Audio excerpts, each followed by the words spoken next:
హల్లెలూయా. ప్రభునామానికి స్తోత్రాలు. మరి ఆన్లైన్ ఆరాధన ద్వారా ఈ శుక్రవారపు వాగ్దాన ప్రార్థన కొరకు మరి సిద్ధపడిన ప్రతి బిడ్డకు, సహోదరి సహోదరులందరికీ కూడా హృదయపూర్వకమైన వందనములు. సహోదరులారా, అందరు బాగున్నారా? మరి దేవుడి యొక్క మహా గొప్ప కృపను బట్టి మీరందరూ క్షేమం ఉన్నారని నేను మరి ఆశిస్తున్నాను, తలంస్తున్నాము. మీ గురించి, మీ కుటుంబాల గురించి మా అనుదిన ప్రార్థనలో మేము ప్రతిరోజు మీ గురించి ఎంతో భారం కలిగి ప్రార్థన చేస్తున్నాం. అది లాక్డౌన్ వల్ల మనం బయటికి రాలేని స్థితిలో ఉన్నాం. ఈ కరోనా వైరస్ వల్ల ఏదేమైనా దేవుడు కృపామయుడు గనక, మన ఎంతగానో దేవుడు కాచి కాపాడుతున్నాడు గనక ఆయనకి ఏమి ఇచ్చినా కూడా రుణం తెచ్చుకోలేము. ఈరోజు దేవుని కృపే ఈరోజు మిమ్మల్ని బలపరుస్తుందని నమ్ముతున్నాను. మరి ఆన్లైన్ ద్వారా మరి అనేక మందికి చక్కటి వాక్యాలు మరి అందించడం జరుగుతుంది. మరి దయచేసి మీ గృహాల్లో మరి ఈ యొక్క వాక్యాన్ని దయచేసి ఈ యొక్క ఆన్లైన్ ఆరాధనలో పాల్గొని వాక్యంను మీ హృదయాల్లో ముద్రించుకుని ఆ మందిరంలో ఉన్నంత ఫలమును మీరు గృహాల్లో పొందాలి. అయితే నేను చాలామంది నాకు చెప్పేది ఏంటంటే, దయచేసి నేను వాక్యం పంపుతున్నాను కానీ వారు సమయానికి ఎవరు చూస్తలేదు. వారు వీలున్నప్పుడు, ఖాళీ ఉన్నప్పుడు ఎప్పుడో చూస్తున్నా. అలా కాదు. మనకి ఒక ఆరాధన సమయం ఉంది. శుక్రవారం మనం మధ్యాహ్నం 12 గంటల నుంచి 2 వరకు సమస్యల ప్రార్థన ఉంటుంది. శుక్రవారం సాయంత్రం 6 నుంచి రాత్రి 10 వరకు కూడా ఉపవాస ప్రార్థన, వాగ్దాన ప్రార్థన ఉంటుంది. అలాగే ఆదివారం కూడా విశ్రాంతి దిన ఆరాధన కూడా ఉంటుంది మనకి. ఉదయం 10 నుంచి మరి 2 గంటల వరకు. మరి మీకు పంపించిన వాక్యము ఆ సమయానికి మీరు మోకరించి, మందిరంలో ఏ ఆరాధన సమయంలో ఆ సమయంలో మోకరించి శుక్రవారం ఉదయం కానీ సాయంత్రం కానీ ఆ ప్రార్థనలో పాల్గొంటూ మరి ఏకీపిస్తే మీరు ఆరాధన ఉన్నట్టే, మందిరం ఉన్నట్టే మీకు దేవుని కాపుదల ఉంటుంది. అట్లనే ఆదివారం కూడా ఉదయం మళ్ళీ నేను 7-8 గంటలకల్లా మీకు వాక్యం అందిస్తున్నాం కనుక మరి ఉదయం వీలైతే 9 లేదా 10 గంటలకల్లా మీ కుటుంబాలన్నీ మోకరించి మరి ఆరాధన అయ్యే వరకు కూడా మీరు చక్కటి పాటలు పాడుకుని, అలాగే వాక్యం విని, వాక్యమైన తర్వాత కూడా మీరు ప్రార్థన చేసుకుని ముగిస్తే ఆదివారం విశ్రాంతి ఆరాధన యొక్క ఆ ప్రతిఫలాన్ని కూడా మీరు పొందుతారు. కనుక దయచేసి మన గృహమే ఈరోజు మందిరం, కానీ ఆ గృహంలోకి మీ దాసుని దైవజన్య దేవుడు ఈ రీతిగా యూట్యూబ్ ద్వారా పంపిస్తున్నారు కనుక మనం ధన్యులము. ఒకవేళ ఇది కూడా లేకపోతే మన పరిస్థితి ఏమని ఒకసారి ఆలోచించండి. కనుక ఎవరు నిర్లక్ష్యం చేయొద్దు. మనమందరం కూడా ఈ ఆన్లైన్ ఆరాధనలో పాల్గొని దేవుని మహింపరుద్దాం. దేవుడు మిమ్మల్ని దీవించును గాక. ఆమేన్. ఆరాధన మొదలు పెట్టుకుందాం. మనందరం ప్రార్థన చేసుకుందాం. మహాగణుడు అయిన తండ్రి, మహోన్నతుడైన ప్రభా, నీ మహాగణమైన ప్రేమ కలిగిన, ప్రభావం కలిగిన, అధికారం కలిగిన నీ పరిశుద్ధమైన నామమునకు స్తోత్రాలు తండ్రి. నాయనా, యెహోవా పరిశుద్ధుడు, పరిశుద్ధుడు, పరిశుద్ధుడు అంటూ గాన ప్రతిగానముల మధ్య స్తుతిగానాలు పొందుతున్న గొప్ప దేవుడా, తండ్రి అయిన దేవుడా నీ స్తోత్రాలు, కుమారుడైన యేసయ్య నీ స్తోత్రాలు, పరిశుద్ధాత్మ దేవుడానికి స్తోత్రాలు. ఈ సమయంలో ప్రభా శుక్రవారపు వాగ్దాన ఉపవాస ప్రార్థన కొరకు మిమ్మల్ని మేము ఆహ్వానిస్తుండగా ఈ ఆరాధన ప్రార్థన అంతయు మీకు మహిమార్థం నడిపించండి ప్రభా. ఎవరు తండ్రి ఇదిగో ప్రభా యొక్క లాక్డౌన్ వల్ల మందిరానికి రాలేక వారి గృహాలలో మరి మోకాల్లో ఈ సమయంలో మాతో ఏకీభవిస్తున్నారు, వారందరూ కూడా మందిరం ఉన్నంత కాపుదల, ఆదరణ అయినా వారందరికీ మీరు దయచేయండి తండ్రి. ఏ వెలుతుల మధ్య, ఏ సమస్యల మధ్య, ఏ శోధనల మధ్య, ఏ అనారోగ్యాల మధ్య, ఏ ఇబ్బందుల మధ్య, ఏ సహోదరు, ఏ కుటుంబం అయినా ఈ రోజున ఆయన ఈ ఆన్లైన్ ఆరాధన ఏకీపిస్తున్నారు, వారందరికీ ప్రభువైన యేసుక్రీస్తు నామములో విడుదల కలిగి ఈ ఆరాధన అంతా మీరే నడిపించమని యేసు నామములో ప్రార్థించి వేడుకున్నాను పరమ తండ్రి. ఆమేన్. సోదరులారా, ఈ సమయంలో మన మంచి పాటల ద్వారా దేవుని మహిమపరుచుకుందాం, దేవుని ఆరాధించుకుందాం, దేవుని స్తుతించుకుందాం. ఆమేన్.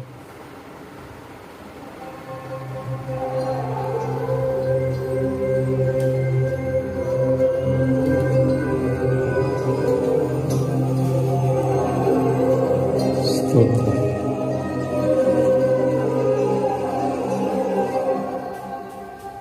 అందరూ దేవుని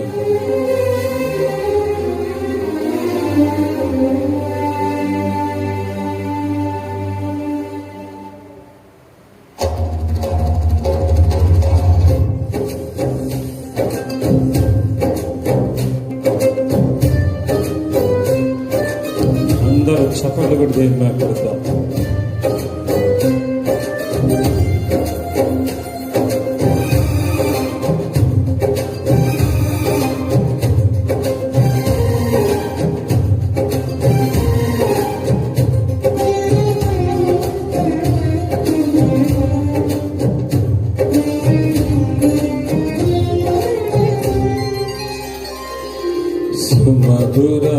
స్వరముల గానాలతో వేలాది దూతల గలములతో కొనియాడబడుచున్న నా యేసయ్యా నీకే నా ఆరాధన సుమధుర స్వరముల గానాలతో వేలాది దూతల గలములతో కొనియాడబడుచున్న నా యేసయ్యా నీకే నా ఆరాధన మహదానందమే నాలో పరవశమే నిన్ను స్తుతించిన ప్రతి క్షణం మహదానందమే నాలో పరవశమే నిన్ను స్తుతించిన ప్రతి క్షణం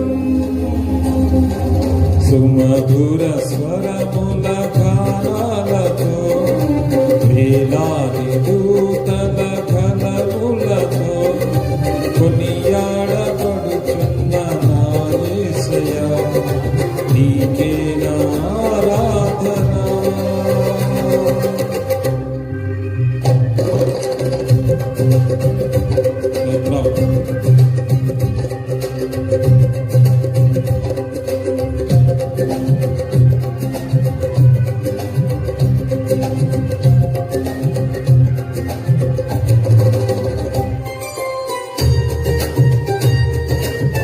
అందరూ దేవుని స్తుతిద్దాం.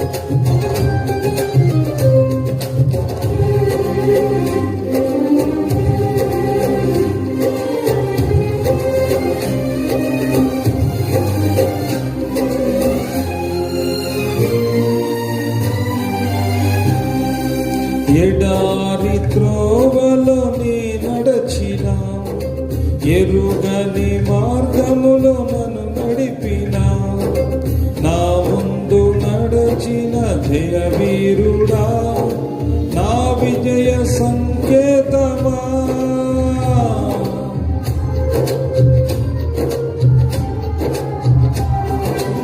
ఎడారి త్రోవలో నీ నడచిన ఎరుగని మార్గములో నన్ను నడిపిన నా ముందు నడచిన జయవీరుడా నా విజయ సంకేతమా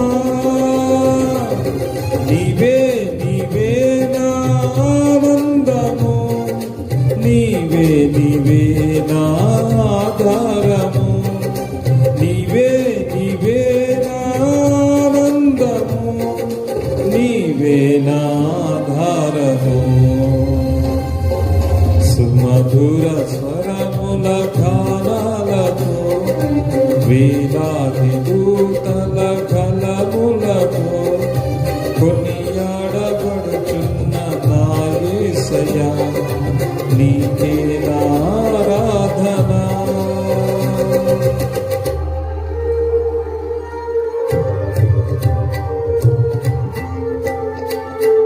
స్తోత్రం.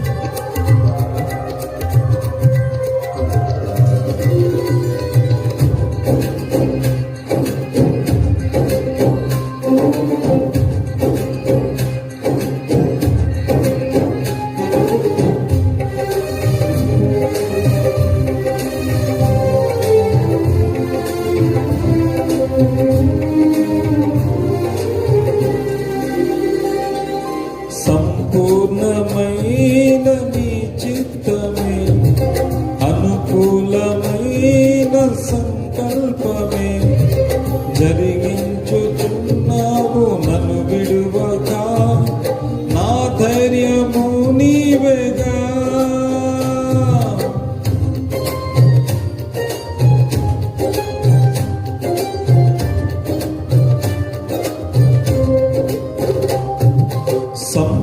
సంపూర్ణమైన నీ చిత్తమే అనుకూలమైన సంకల్పమే జరిగి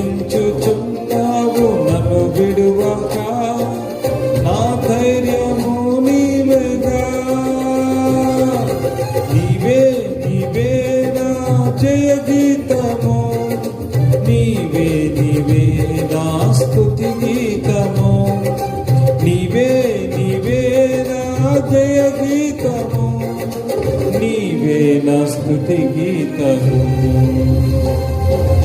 సుమధుర స్వరముల గానాలతో వేలాది దూతల కలములతో కొనియాడబడుచున్న నా యేసయ్యా నీకే నా ఆరాధన.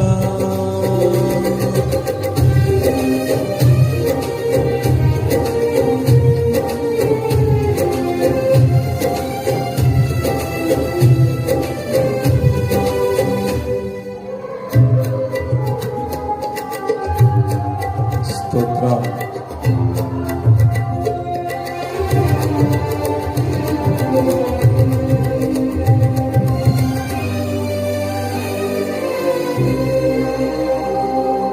వేలాది నదులన్నీ నీ మహిమను తరంగపు పొంగులు నీ బలమును పర్వత శ్రేణులు నీ కీర్తిని ప్రకటించుచున్నవిగా.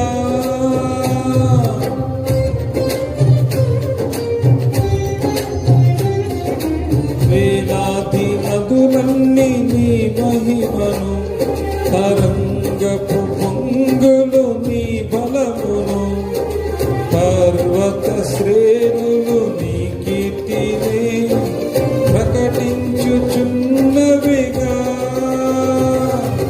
నీవే నీవే నా అతిశయము, నీవే నీకే నా ఆరాధన. నీవే నీవే నా అతిశయము, నీకే నా ఆరాధన. సుమధుర స్వరముల గానాలతో వేలాది దూతల కలములతో కొనియాడబడుచున్న నా యేసయ్యా నీకే నా ఆరాధన. మహదానందమే నాలో పరవశమే నిన్ను స్తుతించిన ప్రతి క్షణం. మహదానందమే నాలో పరవశమే నిన్ను స్తుతించిన ప్రతి క్షణం. సుమధుర స్వరముల గానాలతో వేలాది దూతల కలములతో కొనియాడబడుచున్న నా యేసయ్యా నీకే నా ఆరాధన. దేవుని స్తోత్రం. హల్లెలూయా. దేవుని స్తోత్రం. దేవుని స్తోత్రం.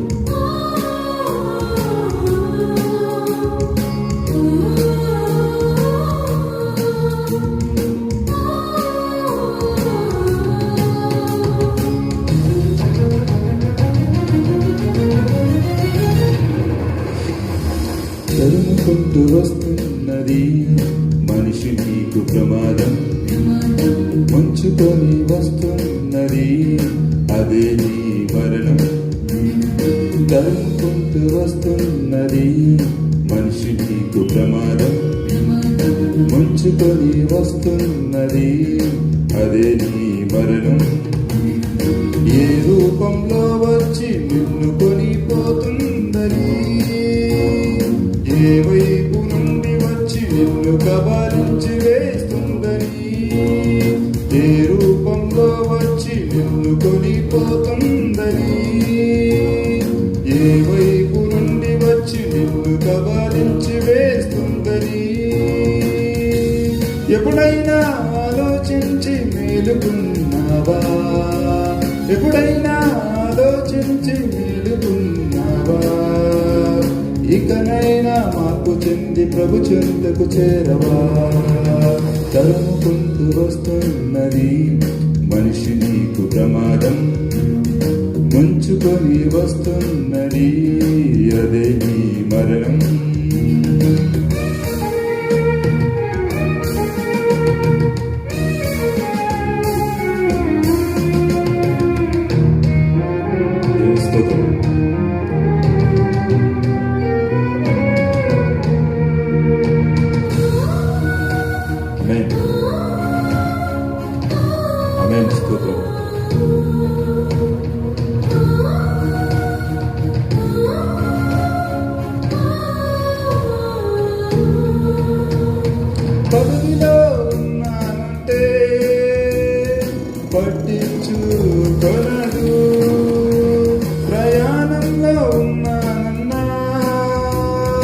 వినిపించు కొనదు.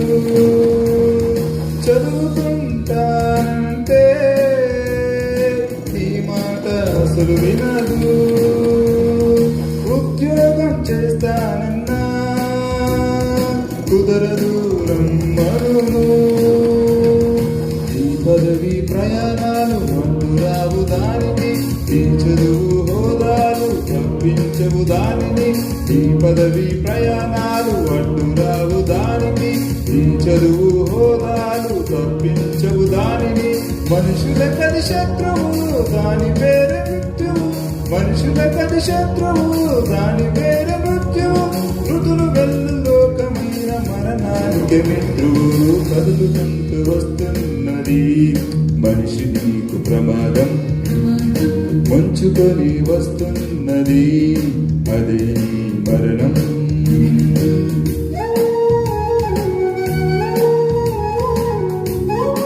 మరణానికి కారణం పాపమని తెలుసునా, ఆ పాపానికి జీతం నరకమని తెలుసునా.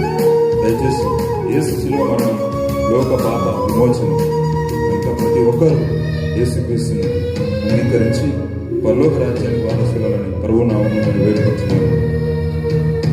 మరణము కిటికీలను తాకుతూ ఉన్నది, నిద్రించిన వారినైనా వదలనంటూ ఉన్నది. పసిపిల్లలు యవ్వనులైనా కావాలని ఉంది, పెద్దవారు వృద్ధులైనా బలిని కోరుతూ ఉంది. మరణానికి కారణం పాపమని తెలియునా, పాపానికి జీతము నరకమని తెలియునా. మరణానికి కారణం పాపమని తెలియునా, పాపానికి జీతము నరకమని తెలియునా. యేసు శిలువ మరణం లోక పాప విమోచనం, యేసు శిలువ మరణం లోక పాప విమోచనం. పరము వెళ్ళు ద్వారమైన క్రీస్తు చివరి ప్రయాణం తరుముకుంటూ వస్తున్నది మనిషి నీకు ప్రమాదం, ముంచుకొని వస్తున్నది అదే నీ మరణం. తరుముకుంటూ వస్తున్నది మనిషి నీకు ప్రమాదం, ముంచుకొని వస్తున్నది అదే నీ మరణం. ఏ రూపంలో వచ్చి నిన్ను కొనిపోతుందని, ఏ వైపు నుండి వచ్చి నిన్ను కబాలించి వేస్తుందని. ఏ రూపంలో వచ్చి నిన్ను కొనిపోతుందని, ఏ వైపు నుండి వచ్చి నిన్ను కబాలించి వేస్తుందని. ఎప్పుడైనా ఆలోచించి మేలుకున్నావా, ఎప్పుడైనా ఆలోచించి మేలుకున్నావా. ఇకనైనా మార్పు చెంది ప్రభు చెందుకు చేరవా. తరుముకుంటూ వస్తున్నది మనిషిని ప్రమాదం, ముంచుకొని వస్తున్నది అదే నీ మరణం. హల్లెలూయా.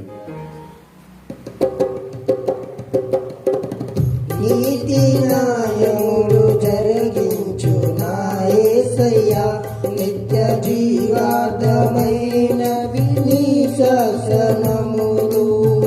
నీతి న్యాయములు జరిగించు నా యేసయ్యా, నిత్య జీవార్థమైనవి నీ శాసనములు. వృద్ధి చేసి పరిశుద్ధ జలముగా నీ ప్రియమైన శాసనములు. రద్దు చేసితివి ప్రతివాని తంత్రములను నీ రాజదండముతో. నీతి న్యాయములు జరిగించు నా యేసయ్యా, నిత్య జీవార్థమైన నీ శాసనములు.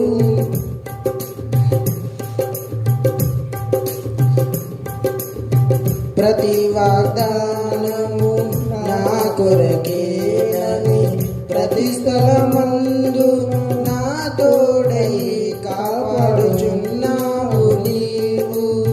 ప్రతి వాగ్దానము నా కొరకేనని ప్రతి స్థలమందు నా తోడై కాపాడుచున్నావు నీవు. నిత్యమైన కృపలో నన్ను బలపరచి ఘనతను దీర్ఘాయువును దయచేవాడవు.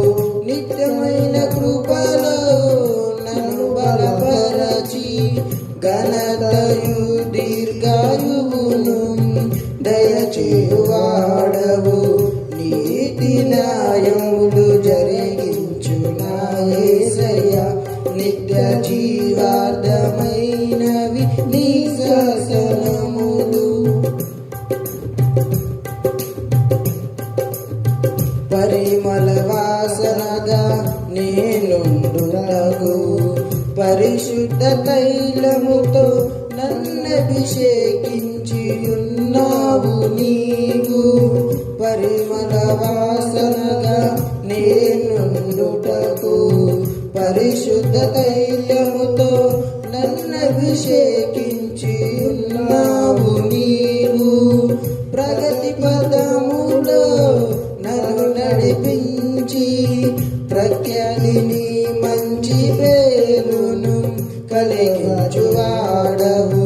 ప్రగతి పదములో నన్ను నడిపించి ప్రఖ్యాతిని మంచి పేరును కలిగించువాడవు. నీతి న్యాయములు జరిగించు నా యేసయ్య, నిత్య జీవార్థమైనవి నీ శాసనం. దేవుని స్తోత్రం. హల్లెలూయా. దేవుని యొక్క మహా గొప్ప కృప ఆయన ప్రేమ చెప్పిన ఇంతవరకు కూడా మరి మంచి పాటల ద్వారా దేవుని మహింపరుచుకున్నాం. ఈ సమయంలో దేవుడు మనతో మాట్లాడే సమయం. పరిశుద్ధాత్మ దేవుడు మనతో మాట్లాడుచుండగా ప్రతి ఒక్కరూ కూడా మీ గృహాల్లో మరి పరిశుద్ధ గ్రంథం అనే బైబిల్ తీసుకుని నాతో పాటు అందరూ కూడా దేవుని యొక్క వాక్యాన్ని ధ్యానించుకుందాం. చూడండి, పరిశుద్ధ గ్రంథంలో దేవుడు మనతో యోబు గ్రంథము 34వ అధ్యాయము 10-11 వచనాలు ఒకసారి మనం ధ్యానించుకుందాం. యోబు గ్రంథము 34వ అధ్యాయము 10-11 వచనాలు. విజ్ఞానం గల మనుషులారా, నా మాట ఆలకించుడి. దేవుడి అన్యాయం చేయుట అసంభవం. సర్వశక్తుడు దుష్కార్యం చేయుట అసంభవం. నరుల క్రియలకు తగినట్టుగా ఫలము ఆయన వారికి ఇచ్చును. అందరికీ వారి వారి మార్గములను బట్టి వారికి ఫలమిచ్చును. చాలు. దేవుని స్తోత్రం. హల్లెలూయా. చిన్న ప్రార్థన చేసుకుందాము. మహాగణుడు అయిన తండ్రి, మహోన్నతుడైన ప్రభా, నీ మహాపరిశుద్ధమైన నామమునకు లెక్కలేని కృతజ్ఞతాస్తుతులు, స్తోత్రములు, వందనములు నాయన. ఈరోజు నాయన ప్రభా, శుక్రవారపు వాగ్దండన ప్రార్థన అంతటిలో నాయన ఈ ఆన్లైన్ ఆరాధన ద్వారా రొట్టె విరిచే రక్త ప్రణాళిక పరిచర్యలో మేమందరం కూడి నిన్ను ఆరాధించడానికి ఇంతవరకు మంచి పాటల ద్వారా అవకాశం ఇచ్చినందుకు మీకు స్తోత్రాలు. ఈ సమయంలో మీ దాసులకు నిలబడుతున్నప్పుడు మంచి వాక్యముల ద్వారా మాతో మాట్లాడమని క్రీస్తు నామములో మిక్కిలి వినయంగా బ్రతిమలాడి ప్రార్థించి వేడుకున్నాను పరమ తండ్రి. ఆమేన్. చూడండి, విజ్ఞానము గల మనుషులన్న మాట ఆలకించి దేవుడు అన్యాయం చేయట అసంభవం కానీ, సర్వశక్తుడు దుష్కార్యము చేయట అసంభవం కానీ, నరుల క్రియలకు తగినట్లుగా ఫలము ఆయన వారికి ఇచ్చెను. అందరికీ వారి వారి మార్గములను బట్టి వారికి ఫలమిచ్చును. జాగ్రత్త ఆలోచించండి. ఇక్కడ సర్వశక్తుడు ఇప్పుడు కూడా దుష్కార్యము చేయడు. దేవుడు అన్యాయం చేయట అసంభవము. చాలా జాగ్రత్త వినాలి వాక్యం. దేవుడు ఎప్పుడు కూడా మనుషులకు అన్యాయం చేయడు. ఆయన మనస్ఫూర్తిగా కావాలని మనుషులను ఎప్పుడు కూడా శోధించడు, శోధనలో పెట్టడు. ఎందుకంటే శోధన అనుభవించేవాడు ప్రతివాడు తన స్వకీయ దురాశల చేత విడవబడి మరలు కల్పబడిన వాడి శోధింపబడతాడేమో కానీ దేవుడు మాత్రం ఎవరికి అన్యాయం చేయడు. పైగా సర్వశక్తుడు కూడా ఏ దుష్కార్యం చేయుడు. కానీ ఇక్కడ నరుల క్రియలకు తగినట్లుగా ఫలము ఆయన వారికి ఇస్తాడు. ఆయన వారి వారి మార్గములు బట్టి వారికి ఫలం ఇస్తాడు. చాలా జాగ్రత్తగా ఉండాలి. నరుల క్రియల చెప్పునే మన ఫలం ఉంటుంది, మన క్రియలు బట్టి. ఈరోజు దేవుడు మనం మాట్లాడబోయే అంశము క్రియల ఫలం. దేవుడు మనతో మాట్లాడబోయే అంశం ఏంటంటే క్రియల ఫలము. దేవుడు ఈరోజు మనతో మాట్లాడుతున్నాడు. వారి వారి క్రియల బట్టే ప్రతిఫలం అనేది దేవుడు ఇస్తాడట. కీర్తన గ్రంథము 62 అధ్యాయము 12 వచనం చూడండి. కీర్తన గ్రంథం 62 అధ్యాయం 12 వచనం. ప్రభువా, మనుషులకందరికి వారి వారి క్రియల చొప్పున నీవే ప్రతిఫలం ఇచ్చుచున్నావు. నీవే ప్రతిఫలం ఇచ్చుచున్నావు. కాగా కృప చూయుటయు నీది. దేవుని స్తోత్రం. హల్లెలూయా. మళ్ళా చదువునా. ప్రభువా, మనుషులకందరికి వారి వారి క్రియల చొప్పున నీవే ప్రతిఫలం ఇచ్చుచున్నావు. హల్లెలూయా. మనుషులందరికీ కూడా వారి వారి క్రియల చొప్పున ప్రతిఫలం ఇచ్చుచున్నది దేవుడే వారు చేసిన ప్రతిదాన్ని బట్టి, వారి నడతను బట్టి, వారి క్రియలను బట్టి, వారి పనులను బట్టి వారికి ఫలం అనేది దేవుడు ఇస్తూ ఉంటాడు అనమాట. భూమి మీద జీవించినంత కాలము, లేకపోతే ఈ మరణాంతర జీవితంలో కూడా మనము చేసిన వాటి బట్టే, మన క్రియల బట్టే మన ఆశీర్వాదం కానీ శాపం కానీ మన క్రియల మీద ఆధారపడి ఉంది.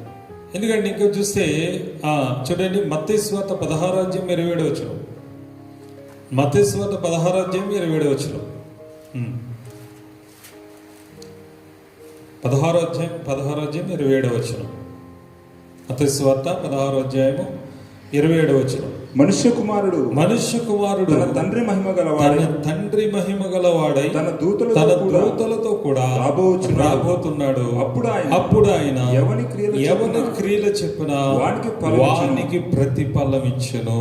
హల్లెలూయా. చూడండి, చదవబడిన యోబు గ్రంథంలో కానీ, ఇప్పుడు కీర్తన గ్రంథంలో కానీ, మత్తయి సువార్తలో కానీ చూస్తే దేవుడు మనుష్యుల క్రియలను బట్టి వారికి ఫలం ఇచ్చే దేవుడు.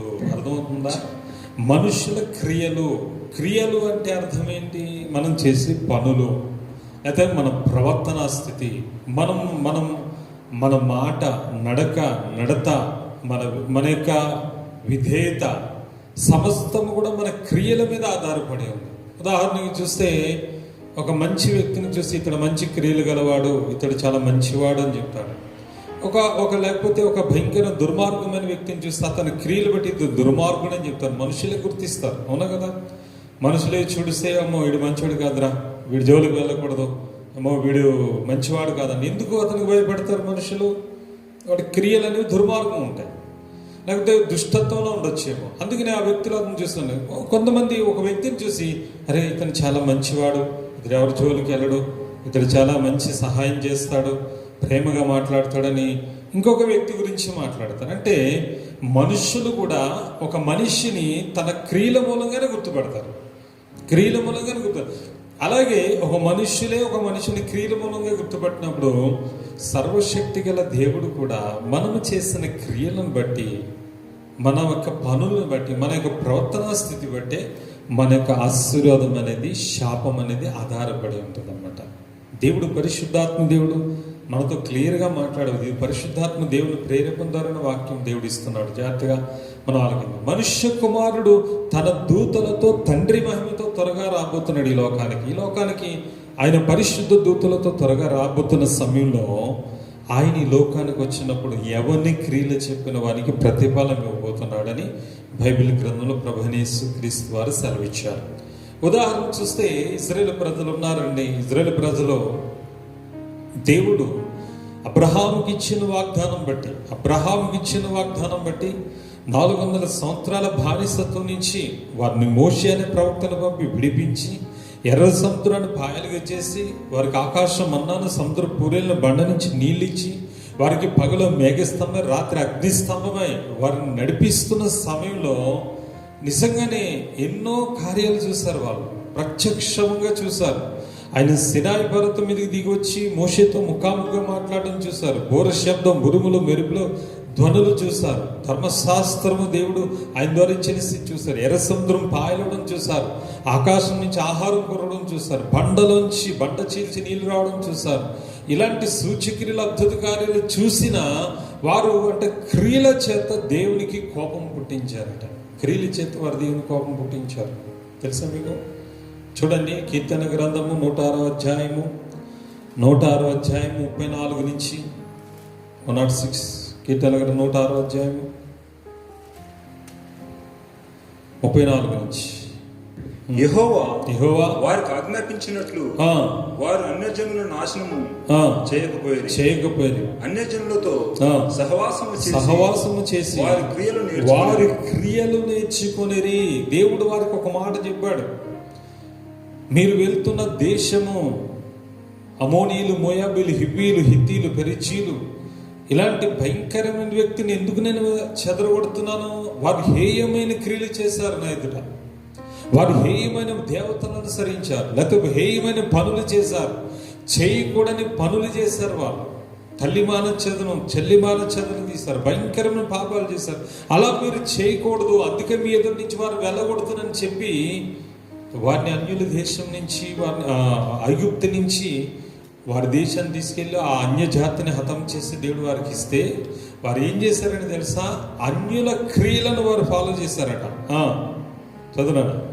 యెహోవా ఆజ్ఞను వారు అన్యులను పూర్తిగా నాశనం చేయాలి. అన్యులు ఇంకా కొంతమంది తమ మధ్యలో ఉంచుకున్నారు పని చేయడానికి. వీళ్ళు సోమరులు కదా, ఏమాత్రం కూడా ఆ అన్యులను పట్టుకుని పూర్తిగా నాశనం చేయమంటే వాళ్ళని పొలం పనులు చేసేవారు, ఇంటి పనులు చేసే దాచి వరకు ఉంచుకున్నారు కదా ఇశ్రాయేలు ప్రజలు. ఆ ఉండనిచ్చిన వారి ద్వారా వీరే క్రియలు నేర్చుకున్నారు, వారి ఆచారాలన్నీ నేర్చుకున్నారు. చూడండి, వారి విగ్రహములకు పూజ చేసిరి, అవి వారికి ఉరి ఆయను. మరియు వారు తమ కుమారులను కుమార్తెలను దయ్యములకు బలిగా అర్పించిరి. నిరపరాధ రక్తము అనగా తమ కుమారుల కుమార్తెల రక్తము ఒలికించిరి. కానాను దేశపు వారి బొమ్మలను వారిని బలిగా అర్పించిరి. ఆ రక్తం వలన దేశము అపవిత్రమాయను. తమ క్రియల వలన అపవిత్రులైరి. చూసారా ఎంత భయంకరమైన స్థితిలో ఇశ్రాయేలు ప్రజలు అన్యుల దేశం, అన్యుల తమ మధ్యలో ఉండనించి వారి అలవాట్లని వీరు అలవాటు చేసుకున్నారు. వారు ఎలాగదా వారి దేవత ఆరాధన చేశారు, వీళ్ళు సేమ్ అదే రీతిగా వారి దేవతను పూజించడం మొదలు పెట్టారు. వారు ఎలాగైతే అన్యులు తమ సొంత బిడ్డలను కుమార్తెను దయ్యములకు బలిగా అర్పించారో, వీరు కూడా సొంత బిడ్డలను కుమారులు కూడా రక్తం ఒలికించి ఆ భయంకరమైన దేవతలు కానాను దేశపు బొమ్మలకు వారు కుమార్తెను బలిగా అర్పించారట. అంత హేయమైన క్రియలు చేసి అపవిత్రులైపోయారు. పైగా తమ నడవడిలో వ్యభిచరించిన వారైతిరి. కావున యెహోవా తన ప్రజల మీద రగులుకొనెను. ఆయన తన స్వాస్థ్యమందు అసహ్యపడెను. ఆయన వారిని అన్యజనుల చేతికి అప్పగించెను. వారి పగవారు వారిని ఏలుచుండిరి. వారి శత్రువులు వారిని బాధ పెట్టిరి. వారి శత్రువుల చేత క్రింద అనపబడిరి. చూడండి సోదరుడా, ఇక్కడ చూస్తే దేవుడి యొక్క ఇంటెన్షన్ చాలా కరెక్ట్ అయింది. దేవుడి యొక్క ఆలోచన చాలా కరెక్ట్ అయింది. ఎందుకంటే అబ్రహాముకి ఇచ్చిన వాగ్దానం బట్టి అబ్రహాము సంతానాన్ని తీసుకెళ్లి పాలు తేనెలు ప్రవహించి దేశంలో ఒక ప్రత్యేకమైన స్వాస్థ్యంగా ఉంచుకోవాలని దేవుని చిత్తం. జాగ్రత్తగా అయితే ఎందుకు అబ్రహాము సంతానం ప్రత్యేకమైన స్వాస్థ్యం ఉంచుకున్నాడు అని అంటే, దేవుడు లోక రక్షకుడు అయిన ప్రభు అయిన క్రీస్తు అదే వంశంలో ఇశ్రాయేలీయుల వంశమైన యూదా వంశం ఈ లోకానికి రావాల్సి ఉన్నాడు. అందుకే దేవుడు ప్రత్యేకించి అబ్రహాము గోత్రంను దేవుడు ఎన్నుకున్నాడు, అబ్రహాము సంతతిని దేవుడు ఎన్నుకున్నాడు. అంటే మత్తయి సువార్తలో అబ్రహాము సంతతి గురించి ఉంటుంది. సోదరుడా, ఎంత సంతాన ప్రభు అయిన అబ్రహాము మొదలుకొని యేసు ప్రభు వరకు దాదాపు ఎన్ని తరాలు అక్కడ ఉంటాయో అక్కడ రాయబడి ఉంది. దేవునికి మహిమ కలుగును గాక. నిజంగా దేవుని స్తోత్రం కలుగును గాక. నిజంగా చూస్తే దేవుడికి ఇంటెన్షన్ ఏంటి? వారిని తీసుకెళ్లి పాలుతీన బ్రహ్మ దేశంలో వారి నుంచి తన సొత్తైన ప్రజలు, తన స్వాస్థ్యమైన వారికి ఉంచుకోవాలనుకుంటే వీరు వెళ్ళి అన్యజాతి వారి క్రియలు నేర్చుకుని, అన్యజాతి వారు ఎలాగైతే భయంకరమైన అన్యాచారాలు చేశారో ఆ వ్యర్థమైన దేవతలకు వారు మొక్కారు, విగ్రహారాధన చేశారు. వాటికి చేస్తూ తమ సొంత బిడ్డలను వాటి బలిగా అర్పించారు. అసహ్యమైన క్రియలు చేసినందుకు దేవునికి వారి మీద కోపం రేగింది గనక దేవుడు తన స్వాస్థ్యం మీద అసహ్యపడి అప్పుడు వారి శత్రువుల చేతికి అప్పగించాడు. అనేక మార్లు వారి శత్రువుల చేతికి అప్పగింపబడ్డారు. అందులో ముందు వారు మళ్ళీ తిరిగినప్పుడు దేవుడు న్యాయాధిపతుల ద్వారా దేవుడు వారిని విడిపించాడు. సమూయేలు కాలంలో కూడా ఫిలిష్తీయుల చేతిలో నుంచి మిస్పాలో ఉపవాస ప్రార్థనలో విడిపించాడు. దావీదు కాలంలో ఫిలిష్తీయుల చేతిలో నుంచి దేవుడు అనేక మార్లు విడిపించాడు.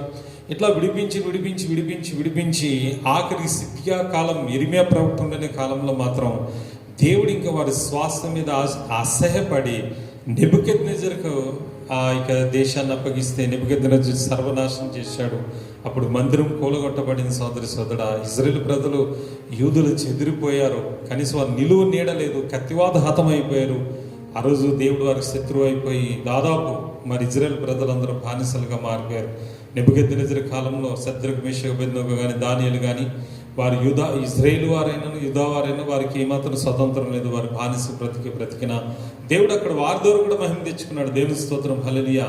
ఈరోజు చూడండి, దేని వల్ల వారు దేవుడు యొక్క ఇంటెన్షన్ ఏంటి? స్వతంత్ర ప్రతిపత్తి గల దేశం వారిని ప్రవేశించి అబ్రహాముకి ఇచ్చిన వాగ్దానం బట్టి వారిని పాలుతీన ప్రపంచ దేశంలో ప్రవేశపెట్టి వారిని సొత్తైన ప్రజలుగా, ఒక అభిషేకమైన జనాంగంగా వారిని ఉంచుకొని లోకరక్షకుడైన ప్రభుని ఈ లోకంలో ఒకరు పంపించానంది ప్రభు చిత్తమైతే వారు క్రియలు చెరుపుకున్నారు గనక, వారి క్రియలు సరైనవి లేవు గనక ఈరోజు వారు శాపాన్ని పొందుకున్నారు.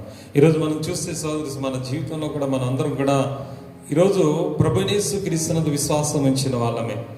మనం ఈ మందిరానికి రాకముందు లేకపోతే దేవుని నమ్ముకోకముందు మనమందరం కూడా అనేకమైన పాపపు క్రియలు చేశాం. చేయలేదని కాదు, వాళ్ళని కాదు, వీళ్ళని కాదు, చిన్నలని కాదు, పెద్దలని కాదు, ప్రతి ఒక్కరూ కూడా ఏదో ఒక పాపపు క్రియలు చేసిన వాళ్ళమే.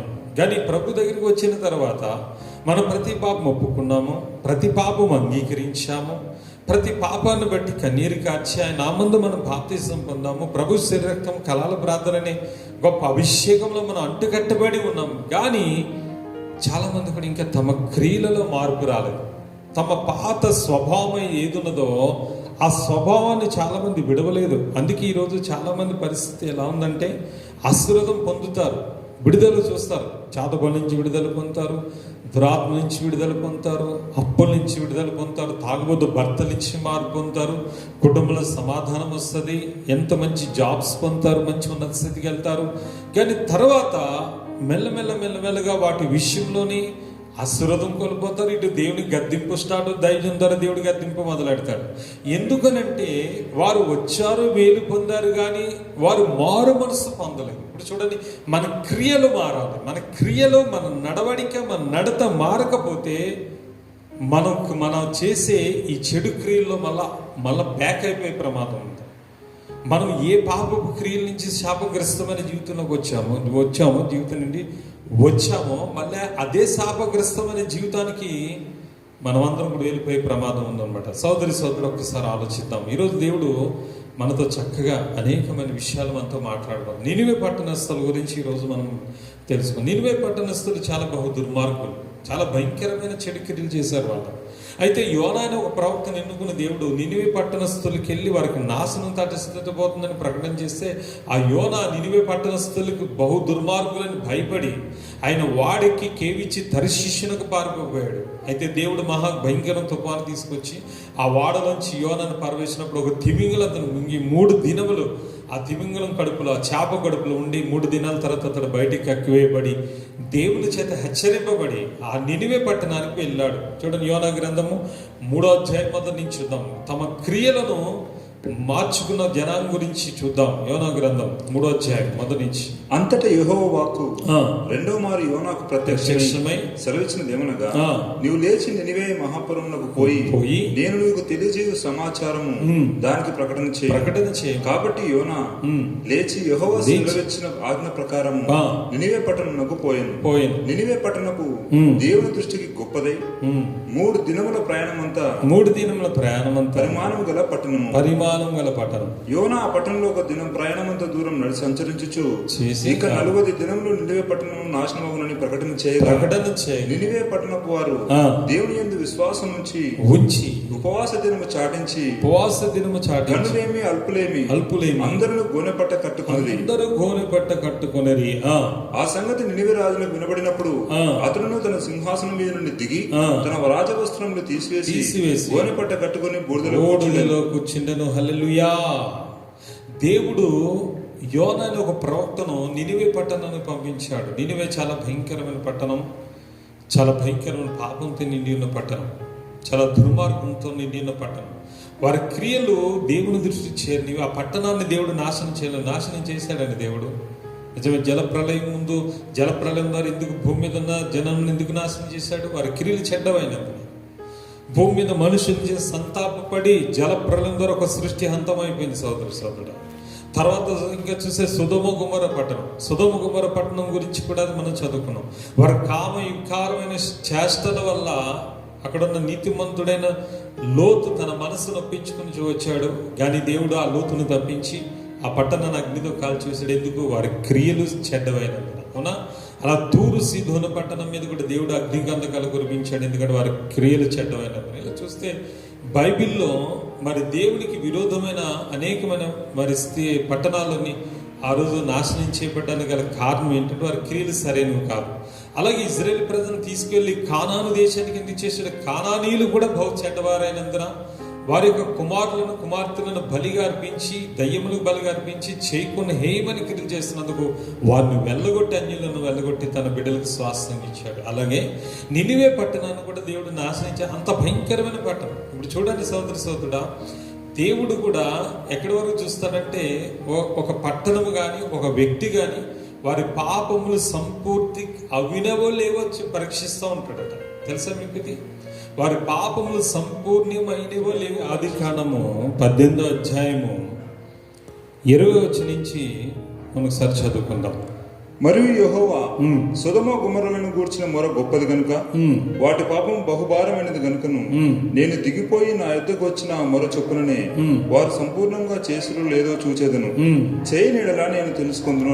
దేని స్తోత్రం. చూడండి, ఇక్కడ సొదొమ గొమొర్రా గురించి ఆల్రెడీ దేవునికి మొర వచ్చిందట. ఎవరు మొర పెడితే అక్కడ నీతిమంతుడైన లోతు మొర పెడుతున్నాడు, ప్రభా ఈ సొదొమ గొమొర్రా పట్టణం చాలా భయంకరంగా ఉంది, ఏంటి పరిస్థితి, చాలా ఘోరంగా ఉంది నాయన, ఇక్కడ తండ్రి నాయన చాలా కామ వికారిక్తమైన చేష్టలతో దేశం నిండిపోయింది, ఏంటి ప్రభాను మొర పెడితే దేవుడు తాను దిగిపోయి ఆ సొదొమ గొమొర్రా గురించి వచ్చిన మొర నిజమైనదా కాదా, సంపూర్ణంగా చేశారో లేదో చూచేదనని దిగి వెళ్ళిన తర్వాత దేవుడు ఆ పట్టణాన్ని పరిశీలించి నిజంగా నా మొర కరెక్ట్ అని తెలుసుకుని వారి క్రియలు పాప క్రియలు సంపూర్ణమైన తెలిసాగి ఇంక పట్టణం ఉండకూడదని అప్పుడు దాన్ని భస్మం చేశాడు దేవుడు. అలాగే అబ్రహాము కూడా దేవుడు వాగ్దానం ఇచ్చినప్పుడు కానాను దేశం గురించి కూడా చెప్పాడు దేవుడు. చూడండి, అదే ఆదికాండము 15వ అధ్యాయము 13 నుంచి చూస్తే ఆయన నీ సంతతి వారు తమది కాని పరదేశం ముందు నివసించి ఆ దేశపు వారికి దాసులుగా ఉందరు. వారు 400 ఏండ్లు వీరిని శ్రమ పెట్టుదురు. వీరు ఎవరికి దాసులవుదురో ఆ జనులకు నేనే తీర్పు తీర్చుదును. తర్వాత వారు మిక్కిలి ఆశ్చర్యతో బయలుదేరి వచ్చేదరు. నీవు క్షేమముగా నీ పితరుల యుద్ధకు పోయేదవు. మంచి వృద్ధాప్య ముందు పాత పెట్టబడదు. అమోరీల అక్రమం ఇంకను సంపూర్ణం కాలేదు గనుక నీ 4వ తరం వారు ఇక్కడికి మరలా వచ్చేదరని నిశ్చయంగా తెలుసుకునమని అబ్రహాముతో దేని స్తోత్రం కలుగును. హల్లెలూయా. అబ్రహాముతో కూడా దేవుడు చెప్తున్నాడు, ఇక్కడ నీ సంతానం 400 ఏళ్ళు బానిసత్వం ఉంటది, తర్వాత వారికి నేను తీర్పు ఇచ్చి నీ సంతానాన్ని నేను సర్వసంపదలతో ఇదిగో నువ్వు ఉన్నాయి ఈ కానాను దేశాన్ని తీసుకొస్తాను. కానీ ఇప్పుడున్న అమోరీల పాపం అనేది అప్పుడుకు సంపూర్తి అవుతుంది. ఎప్పటికీ 400 సంవత్సరాల తర్వాత పరిపూర్ణమవుతుంది. వారి క్రియలు పాపపు క్రియలు అప్పటికి పాపం పండుతుంది. అప్పుడు వచ్చే నీ సంతానం చేత వారిని హతము చేయించి అప్పుడు అమోరీలను తోలువేసి అప్పుడు నీ సంతానానికి దేశం ఇస్తానని చెప్పాడు దేవుడు. అంటే వారి పాపం పండడానికి 400 ఏండ్లు పట్టింది అనమాట. చూడండి సోదరుడా, క్రియల ద్వారానే దేవుడు ఎవరిని శిక్షించాలన్నా ఆశీర్వదించాలని ఉంటుంది. ఇప్పుడు నినివే పట్టణస్థుల పాపం చాలా భయంకరంగా ఉంది. వారు చేసిన దోషక్రియను కూడా దేవుడు ఒక అవకాశం ఇస్తాడు. దేవుడు అవకాశం ఇస్తాడు. జలప్రలయంలో కూడా దేవుడే నిజంగానే చెప్తే నోవాహు కాదు, దేవుని ఆత్మీయులే ప్రకటించిందట. ఇదిగో జలప్రలయం రాబోతుంది, రక్షణ పొందండి, మారు మనసు పొందండి అని దేవుని ఆత్మే ప్రకటించిందట. నిజంగా చూస్తే చాలా ఆశ్చర్యం. దేవుడు ఛాన్స్ ఇస్తాడు, చాలాసార్లు హెచ్చరిక చేస్తాడు అనేక రీతిలుగా. మొదటి పేతురు చూడండి 3వ అధ్యాయం 20వ వచనం. మొదటి పేతురు 3వ అధ్యాయం 20వ వచనం. దేవుని దీర్ఘశాంతము ఇంకా కనిపెట్టుచుండినప్పుడు పూర్వము నోవాహు దినంలో ఓడ స్థిరపరచబడుచుండగా అవిధేయులైన వారి యొద్దకు అనగా చెరలో ఉన్న ఆత్మల యొద్దకు ఆయన ఆత్మరూపిగానే వెళ్ళి వారికి ప్రకటించిన. చూడండి, అసలు నోవా జలప్రలయం వస్తుందన్న సంగతి ఎవరికి తెలియదు, నోవాహుకు మాత్రమే తెలుసు. అయితే ఆ కాలంలో సేవకులు లేరు, ప్రవక్తలు లేరు దేవుని పక్షం ప్రకటించడానికి. ఆ సమయంలో ఎవరు వెళ్ళి ప్రకటించారట? ఆయన ఆత్మరూపుగా వెళ్ళి అక్కడ చెరలోనున్న ఆత్మలు నశించిపోయే, జలప్రలయంలో ఉన్న ఆత్మ నశించిపోతారని తెలిసి ఆయన ఆత్మరూపుగా వెళ్ళి వారికి ప్రకటన చేశారని స్వార్థ. ఇదిగో మీ క్రియలు మార్చుకోండి, మీ పాపపు క్రియలు మార్చుకోండి, జలప్రలయం రాబోతుంది, మీరందరూ నశించిపోతారు అంటే ఎవరు కూడా ఆత్మరూపుకి వెళ్ళిన దేవుని మాటను లక్ష్య పెట్టలేదు. కానీ నోవాహు అతని కుటుంబం మాత్రమే ఆ మాట విని గైకొన్నారు. చూడండి అక్కడ ఆ ఓడలో కొందరు అనగా 8 మంది నీటి ద్వారా రక్షణ పొందిరి. హల్లెలూయా. చూసారా సోదరు, ఎవరు ప్రకటించారు అక్కడ? దేవుడు ఆత్మరూపుకి వెళ్ళి ప్రకటించారట. చూడండి, దేవుడు సొదొమ గొమొర్రా పట్టణంలో లోతు ద్వారా హెచ్చరిక చేస్తుండొచ్చు. అలాగే నినివే పట్టణంలో ఎవరిని పంపించాడు దేవుడు అంటే యోనాను పంపించాడు. అయితే యోనాను పంపించిన తర్వాత నిజంగానే ఆ యొక్క జలప్రలయం ఉందన్న జనం కూడా ఆత్మరూపుకి వెళ్ళి ప్రకటించిన వారేమాత్రం మారలేదు.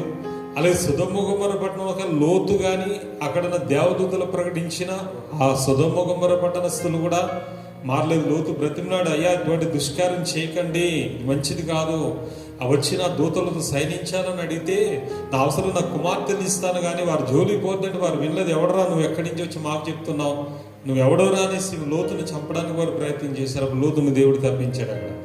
అయితే నినివే పట్టణస్థలాలు లేదు. ఏం చేశారంటే యోనా చెప్పిన మాటను బట్టి ఆ దేశ ప్రజలందరూ, రాజులు కానీ మంత్రులు కానీ అధికారులు కానీ నిజంగానే చాలా భయపడి, దేవుడు ఇది దైవజనుడు దేవుని ద్వారా ప్రకటిస్తున్న మాట అనేసి వారందరూ భయపడి సోదరుడా గోనె పట్ట కట్టుకుని ఉపవాసం ఉండి వారందరూ ప్రార్థన చేయడం మొదలు పెట్టారట. తెలుసు, స్తోత్రం, హల్లెలూయా. చూడండి యోనా గ్రంథం ఇంకా చూస్తే 5 నుంచి నినివే పట్టణపు వారు దేవుని యందు విశ్వాసం చాటించి గనులేమి అల్పులేమి అందరూ గోనెపట్ట కట్టుకొనిరి. ఆ సంగతి నినివే రాజునకు వినబడినప్పుడు అతను తన సింహాసనం మీద నుండి దిగి తన రాజవస్త్రములు తీసివేసి గోనెపట్ట కట్టుకొని బూడిదలో కూర్చుండెను. మరియు రాజైన తానును ఆయన మంత్రులను ఆజ్ఞేయగా, ఒకవేళ దేవుడు మనసు త్రిప్పుకొని పశ్చాత్తాపడి మనము లయము కాకుండా తన కోపాగ్ని చెల్లార్చుకును గనుక మనుషులు ఏది పుచ్చుకొనకూడదు, పశువులు గాని ఎద్దులు గాని గొర్రెలు గాని మేత మేయకూడదు, నీళ్లు త్రాగకూడదు. మనుషులందరూ తమ దుర్మార్గములను విడిచి తాము చేయు బలాత్కారాలను మానివేయవలెను. మనుషులేమి పశువులేమి సమస్తమును గోనెపట్ట కట్టుకునవలెను. జనులు మనపూర్వకంగా దేవుని వేడుకొనవలెనని దూతలు నినివే పట్టణంలో చాటించి ప్రకటన చేశారట. చూడండి సోదరుడా, రాజుగారు, మంత్రులు, అధికారులు కూడా రాజుగారు ప్రకటన చేయించాడు. దయచేసి ఇదిగో దేవుని కోపం చల్లార్చుకోవడానికి, ఆయన ఒకవేళ మనసు తిప్పుకొని మన మీద కోపం చల్లారడానికి ఇంకెవరూ కూడా భోజనం చేయొద్దు, మంచినీళ్ళు తాగొద్దు. మనుషులు కానీ పశువులు కానీ పిల్లలు కానీ వృద్ధులు కానీ అందరూ ఉపవాసం ఉండి ప్రార్థన చేయండి. అలాగే మనుషులందరూ కూడా బలాత్కారం మానివేయాలి. తమ చేసే దుర్మార్గాలు విడిచిపెట్టి బలాత్కారం మానివేసి ఉపవాసం ఉండి ప్రార్థన చేయండి అంటే పిల్లలు కానీ పెద్దలు కానీ ముసలివారు కానీ ఆ ఎద్దులు కానీ అక్కడ చూసే జంతువులతో సహా ఉపవాసం ఉన్నారు. పచ్చి మంచినీళ్ళు ముట్టుకోకుండా వారందరూ కూడా అక్కడ కన్నీటితో దేవుని యొక్క మనసు కరిగించమని, వారందరూ క్షమించమని, తమ చేసిన పాపాలు ఒప్పుకొని ప్రార్థన చేయడమే కాకుండా వారు చేసిన పని 10వ వచనంలో ఆ, ఈ నినివే వారు ఆ, తమ చెడు తమ నడతలను చెడు మానుకొనగా నడతలు మానుకొనగా వారు చేయుచున్న క్రియలను ఆ, దేవుడు దేవుడు చూచి చూసి పశ్చాత్తాపపడి వారికి పశ్చాత్తాపుడాయను. మేలు చూడండి ఇక్కడ ఏముంది, ఈ నినివే వారు ఎప్పుడైతే ఫాస్టింగ్ ప్రేయర్ చేస్తారో, ఉపవాస ప్రార్థన చేసి దేవుని సన్నిధిలో తాము చేసిన ప్రతి పాపము బట్టి, అతిక్రమం బట్టి, తాము చేసిన దోషం బట్టి ఎప్పుడైతే పశ్చాత్తాపం చెంది కన్నీరు కార్చి ప్రభు దగ్గర వారి ప్రార్థన అనేది చేయడం మొదలుపెట్టి వారు చేస్తున్న చెడు నడతలన్నీ మాడుకొని ఉన్నప్పుడు నిజంగా దేవుడు వారిని చూసి చేస్తానన్న కీడు చేయకుండా పశ్చాత్తాపడి చేస్తానన్న కీడు చేయకుండా ఆ కీడు చేయక మానెను. హల్లెలూయా. చూసారా సోదరు, అంతకుముందు దుర్మార్గ క్రియలు, అంతకుముందు భయంకర దోష క్రియలు, బలాత్కార క్రియలు, కానీ వాటన్నిటిని కూడా ఉపవాస ప్రార్థన ద్వారా ఒప్పుకున్నారు. ప్రభువా, మీ దాసులని యోనాను పంపించావు, నువ్వు నిజమైన దేవుడు నాయన, నిజమే మా యొక్క అతిక్రమం బట్టి మీ దాసుని ద్వారా మమ్మల్ని హెచ్చరిక చేశావు నాయన, మా యొక్క పాపములు బట్టి మమ్మల్ని గద్దించావు అనేసి వారు తమ పాపములు ఒప్పుకొని ఆ దాసుడి యొక్క మరి వాక్యమును బట్టి భయపడి, ఆ గద్దింపుకు భయపడి తాము చేస్తున్న చోర క్రియలు మాని, దుర్మార్గాలు మాని పశ్చాత్తాపలయ్యారు. నిజంగానే వారి యొక్క క్రియలు సరి చేసుకున్నారంట. క్రియలు ఎప్పుడైతే క్రియలు సరే నేను చేస్తానన్న కీడు కూడా దేవుడు వారికి చేయలేదు. హల్లెలూయా. అర్థమైందా? మరి సొదొమ గొమొర్రా వారు ఎందుకు హతమైపోయారు? ఇశ్రాయేలు ప్రజలను, కానాను ప్రజలు ఎందుకు హతమైపోయారు? నోవహు జల ప్రళయకాలం ప్రజలు ఎందుకు హతమైపోయారంటే వారు ప్రకటించిన వార్తను వారు వినలే. వారి యొక్క క్రియలు అనేది సరిగా లేవు కనుక వారు చేసిన క్రియలు బట్టి వారు హతమయ్యారు. కానీ ఆఖరికి ఇజ్రాయేల్ ప్రజలు కూడా సరైన క్రియలు చేయక, దేవుని ఎదుట సరైన క్రియలు లేక ఆఖరికి దేవుడు వారిని శత్రువుల చేతగా అప్పగించవలసిన పని ఏర్పడింది. ఈరోజు ఒకసారి ఆలోచించండి. ప్రతి ఒక్కరు కూడా మనం అనుకుంటాం మనకి ఇన్ని కష్టాలు, బాధలు వస్తున్నాయి, ఇన్ని ఆర్థిక ఇబ్బందులు వస్తున్నాయి, ఇన్ని అనారోగ్యాలు వస్తున్నాయి, కుటుంబంలో శోధనలు వస్తున్నాయి, ఏ ప్రయత్నం చేసినా ఫలిస్తలేదు, నెమ్మది లేదు, అయ్యో ఎందుకు ఈ జీవితం, ఈ పరిస్థితి అని అనుకుంటున్నాం. చూడండి సోదరుడా, ఈరోజు మనం చేసిన క్రియలు బట్టే ఈరోజు కరోనా వైరస్ రేగిందనంటే గల కారణం ఏంటి? దేవాది దేవుని చిత్తం లేకుండా రేగదు కదా ఆ వైరస్ అనేది.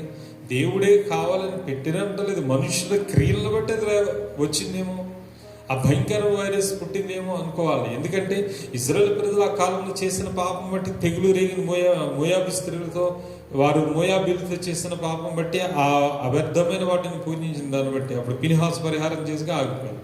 దావీదు చేసిన చిన్న తప్పిదం బట్టి తెగులు రేగింది, కానీ మరి దావీదే పరిహారం చేయగా తెగులు ఆగిపోయింది. మరి ఈరోజు కూడా తెగులు రేగిందంటే ఎక్కడో చెడు క్రియలు ఉన్న మానవులు. ఈరోజు చూస్తే సోదరుడా, ప్రపంచ దేశాల్లో క్రైస్తవ దేశాలు ఎఫెక్ట్ అయినాయి, ముస్లిం దేశాలు ఎఫెక్ట్ అయినాయి, మరి హైందవ దేశాలు కూడా బుద్ధిజము ఇంకా జుడాయిజం ఉన్న అన్ని దేశాలు కూడా ఎఫెక్ట్ అయిపోయినాయి. అయితే దేవుడు ప్రత్యేకించి ఒక జాతిని శిక్షించడానికో లేకపోతే ఒక ప్రత్యేకమైన క్రైస్తవులో లేకపోతే ఒక ముస్లిమ్స్ లేకపోతే హిందువులని దేవుడికి లేవు. ఎందుకంటే ఇవన్నీ మనం పెట్టుకున్నాం. కానీ దేవుడి దృష్టిలో మాత్రం మానవ మాతృలు. ఈ మానవ మాతృల పరిస్థితి ఎలా ఉంటుందంటే మన క్రియలను బట్టి దేవుడు మనకు ప్రతిఫలం ఇస్తాడు. బాగా గుర్తుపెట్టుకోవాలి, మన క్రియలు ఎలా ఉన్నాయి దేవుని ఎదుట, సంపూర్ణమైనవి ఉన్నాయా, మంచి క్రియలు ఉన్నాయా లేదో ఒకసారి పరీక్షించుకుంటూ ఉండాలి. ఈ క్రియలను మనం సరిదిద్దుకుంటేనే దేవుడు మనల్ని ప్రేమిస్తాడు. సరిదిద్దుకోవాలి. ఎందుకంటే ప్రతి ఒక్కరు కూడా ఇది ఒక పాపం చేసిన వాళ్ళమే. మన క్రియలన్నీ కూడా దేవునికి అయిష్టమైనవే.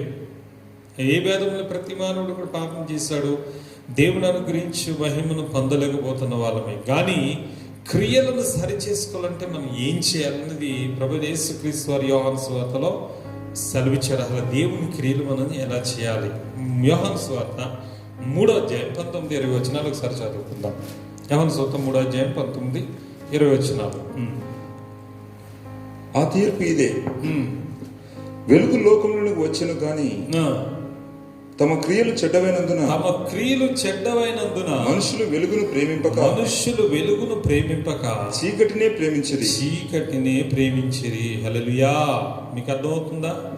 వెలుగు లోకంలోనికి వచ్చెను గాని తమ క్రియలు చెడ్డవైనందున మనుషులు వెలుగును ప్రేమింపక చీకటినే ప్రేమించిరి.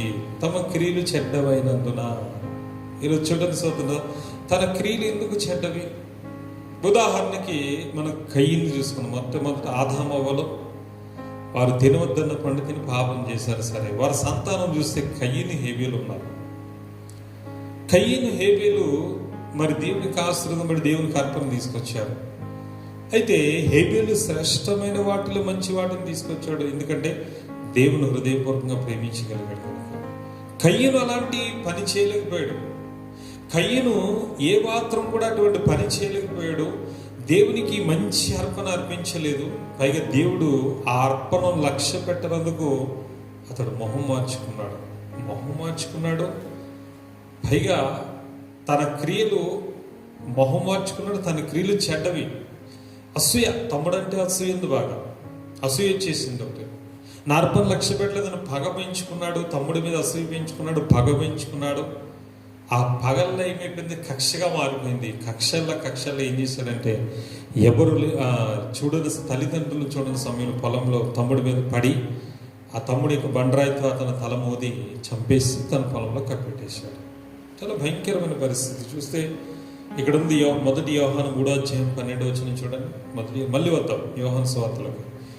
మొదటి యోహాను 3:12. మొదటి యోహాను 3:12. మనము కయ్యను వంటి వారమై ఉండకూడదు. వాడు దుష్టిని సంబంధి తన సహోదరుని చంపెను. వాడు అతనిని ఎందుకు చంపెను? తన క్రియలు చెడ్డవి, తన సహోదరుల క్రియలు నీతి గలవి గనుకనే కదా. జాగ్రత్త చూడండి సహోదరు. ఎందుకు వాడు హేబేల్ని చంపేశాడు? చంపేంత పరిస్థితి వచ్చిందని అంటే మనం కయ్యను వారమైతే ఉండకూడదు. కయ్యను ఎంత భయంకరుడు అంటే దుష్టిని సంబంధి అని అతని గురించి క్లియర్గా వ్రాయబడింది. దుష్టుని సంబంధి అంటే దుష్టత్వము సాతానిక మనసు వాళ్ళు ఉంది, సాతానిక హృదయం ఉంది. తన క్రియలేమో చెడ్డవి, తన సహోదరి క్రియలు మంచివి. వీళ్ళు అంతా ఏముంది? ఒకటి ఉన్నది దేవునికి సరైన అర్పణ అర్పించలేని ఒక సెల్ఫిస్ట్ గుణం వాళ్ళు ఉంది. నిజంగా చూస్తే ఒక పిసినారితనం వాళ్ళు ఉంది. తర్వాత రెండోది చూసేటప్పటికి తన తమ్ముడు ఇచ్చిన అర్పణ దేవుడు లక్ష్య పెట్టాడు, తన అర్పణ లక్ష్య పెట్టలేదని అసూయ పెట్టుకున్నాడు. ఆ అసూయలో ఏమైపోయింది? ఒక పగగా మారింది. పగలా ఏమైపోయింది? ఒక ప్రతీకారం తీర్చుకోవడానికి అతడు చేసి అక్కడ తమ్ముడిని చంపాడు. తమ్ముని చంపిన తర్వాత అక్కడికి ఏమయ్యాడు? దేవుడు అడిగితే నీ తమ్ముడు ఏంటంటే నాకు తమ్ముడు కాలు అని అన్నాడు. ఇదిగో నీ తమ్ముడు రక్తం నేల నుంచి మొరపెడుతుంది. ఇదిగో దేశం మీదకి నుంచి నువ్వు దేశ దిమ్మరువై ఉంటావు. నువ్వు ఏది పట్టుకున్నా ఫలించదు. ఈ భూమి నీకు పంటనివ్వదని దేవుడు శపించాడు. ఆ రోజు నుంచి కూడా కయ్యను దేశ దిమ్మరై తిరిగాడు. భూమి పంటనివ్వలేదు. నిజంగా సోదరుడా, అటువంటి వారమైనా ఉండకూడదట. కయ్యను దుష్టుల సంబంధి. ఎందుకంటే వాడు వెలుగునందుకు రాలేపాడు. మళ్ళీ వద్దాం యోహాను సువార్తలో మళ్ళీ వద్దాం. ప్రభువైన యేసుక్రీస్తు వారు ఏం చెప్పారు? 3:19 యోహాను సువార్త 3:19. ఆ తీర్పు ఇదే, వెలుగు లోకంలోనికి వచ్చిన గాని తమ క్రియలు చెడ్డవైన మనుష్యులు వెలుగును ప్రేమింపక చీకటినే ప్రేమించిరి. దుష్కార్యం చేయ ప్రతివాడును వెలుగును ద్వేషిస్తాడు. వాడు తన క్రియలు దుష్క్రియలుగా కనపడకున్నట్లు వెలుగు దగ్గరికి రాడు. హల్లెలూయా. అర్థమవుతుందా? ఎవరు క్రియలు సరి చేసుకోలేరు? సొదొమ గొమొర్ర పట్టణస్థులు సరి చేసుకో, నోహ జలప్రళయకాలం జనం సరి చేసుకోలేకపోయారు. కానాను ప్రజలు సరి చేసుకోలేకపోయారు. ఇజ్రాయేలు ప్రజలు కూడా తమ క్రియలు సరి చేసుకోలేక వారందరూ శాపకులు. కానీ నినివే పట్టణస్థులు మాత్రం తమ క్రియలను సరి చేసుకున్నారు. తాము చేస్తున్న దుర్మార్గపు జారజోర క్రియలు మాని వారు నిజంగానే ప్రభు వైపు తిరిగి ప్రతి ఒక్కరు మెత్తని మనసు కలిగి ఉపవాస ప్రార్థన చేసి ప్రభు వైపు తిరిగితే వారు క్షమింపబడ్డారు. ఈరోజు అలాగే ఈరోజు కూడా సోదరుడు, మన క్రియలు కూడా చెడ్డవే, మన ఆలోచన చెడ్డవి, మన మాట చెడ్డది, మన తలంపులు చెడ్డవి. మనం మాట్లాడితే అబద్ధాలు మాట్లాడతాం, అసూయ ద్వేషాలతో రగిలిపోతాం, పగా ప్రతీకారాలతో ఉంటాం, వేషధారంతో ఉంటాం, ఇంకా చూస్తే మోసాలు చేస్తాం, ఇంకా చూస్తే చాలా తగ్గింపు లేని స్వభావం, గర్వపు జీవితం, ఇంకా చూస్తే అనేక రకాల పాపాలకి మనం బానిసలం. ఇవన్నీ కూడా మన క్రియలన్నీ కూడా ఎక్కడున్నాయంటే చీకటి. ఇప్పుడు మనం వెలుగునందుకు రావాలంటే ముందు మనలో చీకటి తొలగాలి. కానీ చాలా మంది మన క్రియలు చెడ్డమైన వెలుగు దగ్గరికి రాలేము, వచ్చి నిలవలేము. వెలుగు దగ్గరికి రావాలంటే వచ్చినా ఏమాత్రం నిలవలేము, ఆ వెలుగును తట్టుకోలేము. ఎందుకంటే సాధు సుందర్ సింగ్ అనే ఒక గొప్ప భక్తుడు ఉన్నారు. ఆయన భూమి మీద బ్రతికినంతకాలం గొప్ప సేవకులు. సిక్కు మతం నుంచి ప్రభువైన యేసుక్రీస్తు నమ్మి ఆయన చాలా గొప్ప స్వార్థను భారతదేశంలోను టిబెట్లోను ప్రకటించిన దైవజనులు. నియర్లీ 100 years బ్యాక్ అనుకుంటాను, దేనికి మహిమ కలుగును గాక, 100 సంవత్సరాల క్రితమే అతడు గొప్ప స్వార్థను ప్రకటించిన దైవజనులు. అయితే ఆ వ్యక్తికి తెలిసిన క్రైస్తవులు ఒక ఆయన ఉన్నాడు. నిజంగా చెప్పాలంటే అతనికి ఈ వ్యక్తిది ఎప్పుడు కూడా ఆ వ్యక్తి అనేవాడట, నిజంగా దేవుడు ప్రేమామయుడు గనక మనం చేసిన ఏ పాపంనైనా కూడా కృపచేత క్షమించేస్తాడు. మనం అందరం కూడా పరిపూర్ణం కాదు, కృపచేత మనకి క్షమాపణ వచ్చేస్తుంది అనేసి ప్రకటన చేస్తాడు. అప్పుడు సాధు సుందర్ సింగ్ అలా కాదు నాన్న, నిజమే దేవుడు కృపామయుడే ప్రేమామయుడే, కానీ మన క్రియలు కూడా సరి చేసుకొని ప్రభు దగ్గర పరిశుద్ధులం అవ్వాలి అని ప్రేమడు అప్పుడు క్షమిస్తాడంటే విలువయ్యను చెప్పేది, ఏ మనిషి నీతిమంతుడు, ఎవరు నీతిమంతుడు, కృపచేత నీతిమంతులు మనం అనేసి అతడు చెప్పి అతడు ఒక రోజున మరణించిన స్థితి కనపడ్డదట. అయితే ఒక రోజున మరణించినప్పుడు అతడు ఆత్మ అనేది నరకానికి వెళ్ళిపోతుంది. నరకానికి దేవదూతలు వచ్చి అతని ఆత్మ నరకంలో త్రోసివేశారు, పాతాళ మందు వేసేసారు. అయితే ఆ సమయంలో అతడు ఆ నరకంలో పడిపోతూ దేవుడు ప్రేమామయుడు కాదు, దేవుడు స్వార్థపరుడు అని అతడు బాగా కేకలు వేస్తున్నాడట. అప్పుడు దేవుడు ఒక స్వరం వినపడ్డది. అప్పుడు సాధుసం దర్శనం ద్వారా పరలోకానికి వెళ్ళారు. ఆయనకున్న అనుభవం ఏంటంటే భూమి మీద ఉండగానే పరలోకానికి వెళ్ళొచ్చిన అనుభవం, పౌలు గారి అనుభవం, సాధు సుందర్ సింగ్ గారిది. ఆయన కూడా పరలోకంలో ఉన్నాడు ఆ సమయంలో ఆత్మ ద్వారా. అయితే దర్శనంలో సాధు సుందర్ సింగ్ ఆ వ్యక్తిని చూడగలుగుతున్నారు. ఆయన నరకంలో పడిపోతున్నప్పుడు వెంటనే ఆ వ్యక్తి ఆత్మను పైకి తీసుకురని ఒక స్వరం వినపడిందట. వెంటనే దేవదూతలు ఒక మెరుపు వెళ్ళి ఆ పాతాళంలో పడిపోతున్న ఆ వ్యక్తిని ఆత్మను పట్టుకుని తీసుకుని మళ్ళీ పరలోకపు గేటు దగ్గర తీసుకొచ్చినప్పుడు అక్కడ సాధు సుందర్ సింగ్ని చూసి చాలా గర్వంగా, చూసావా దేవుడు నాకే భయపడిపోయాడు, దేవుడు కృపామయుడు ప్రేమామయుడు, ఏ పాపాన్ని క్షమిస్తాడు అని నువ్వు చెప్తే నమ్మవా? ఇగో చూడు, దేవుడు అన్యాయస్తుడు అంటే ఆ మాటకు భయపడే నన్ను మళ్ళీ పరలోకాన్ని తీసుకొచ్చేసాడని చాలా గర్వంగా అతడు మాట్లాడుతుంటే సాధు సింగ్ మౌనంగా ఉన్నారంట అక్కడ. అయితే ఆ వ్యక్తి ఆ పరలోక ఎంట్రన్స్ గేట్ దగ్గరికి వెళ్ళాడు. అక్కడ దేవదూతలు నిలబడి ఉన్నారు. సరే, మరి అతన్ని లోపలికి పంపించుకుని అతడికి ఆజ్ఞ అయింది. అతడు గేట్ ఎంట్రన్స్ అన్నాడు, ఎక్కువ కాదు, ఆ పరలోకపు ద్వారం దగ్గర జస్ట్ ఎంటర్ అయ్యాడు లోపలికి. ఎంటర్ అయిన తర్వాత అక్కడున్న వెలుగును తట్టుకోలేక, అక్కడున్న కాంతిని, కోటాను కోట్ల తేజస్సును తట్టుకోలేక, అమ్మో ఈ వెలుగు నేను చూడలేకపోతున్నా,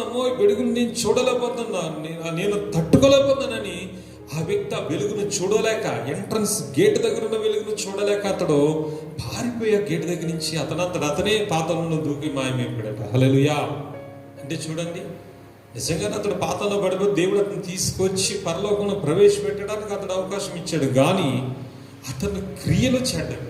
అతడు భూమి మీద ఉన్నంతకాలం దేవుడు కృపామయుడని అనుకున్నాడు, కానీ తన క్రియలు మార్చుకోలేకపోయాడు. అందుకే వెలుగు దగ్గరికి నిలవలేకపోయాడు, వెలుగు దగ్గర ఉండలేకపోయాడు. కనుక తనంతట తానగని పారిపోయి పాతాళంలో పడిపోయాడు. ఈరోజు చూడండి సోదరుడా, ఇదిగో చూడండి ఎలా ఉందంటే ఈ లోకంలో వెలుగు వచ్చాను కానీ క్రియలు చెడ్డమైనందు మనుషులు వెలుగును ప్రేమింపగా చీకటినే ప్రేమించారు.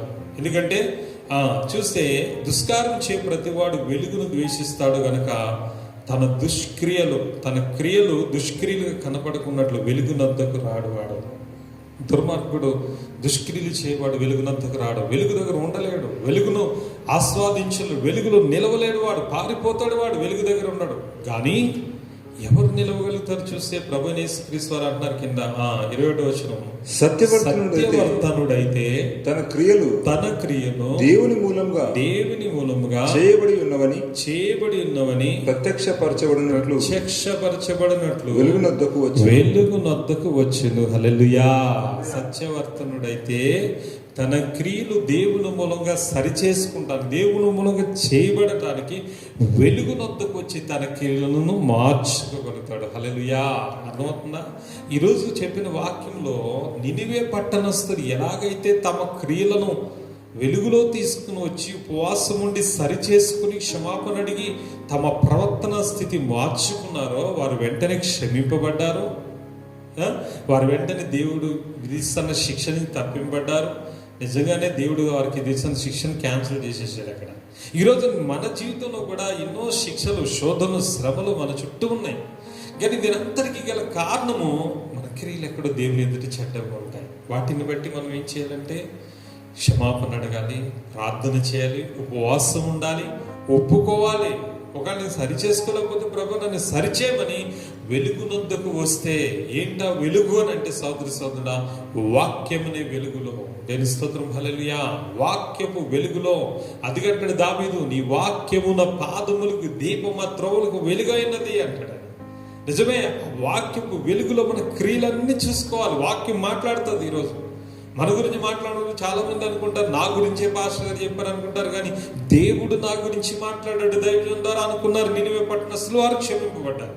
అరే లేదు, పాస్టర్ గారు నా గురించే మాట్లాడేది కావాలని అనుకున్న వారందరూ కూడా నిజంగా సోదరుడా తమను ఉద్దేశించి వాక్యం చెప్పారనుకుని యేసు ప్రభుని సిలువకు అప్పగించిన పరిచయులు జాబితాలకు వాళ్ళు వెళ్ళిపోతారు. ఎందుకంటే తమను ఉద్దేశించి ఎప్పుడు కూడా ఒక మనిషిని ఉద్దేశించి రాదు. వాక్యం అనేది ఎలా వస్తుందంటే పరిశుద్ధాత్మ ప్రేరేపణ వల్ల వస్తుంది, పరిశుద్ధాత్మ నడుపుదల వల్ల వస్తుంది అన్నమాట వాక్యం.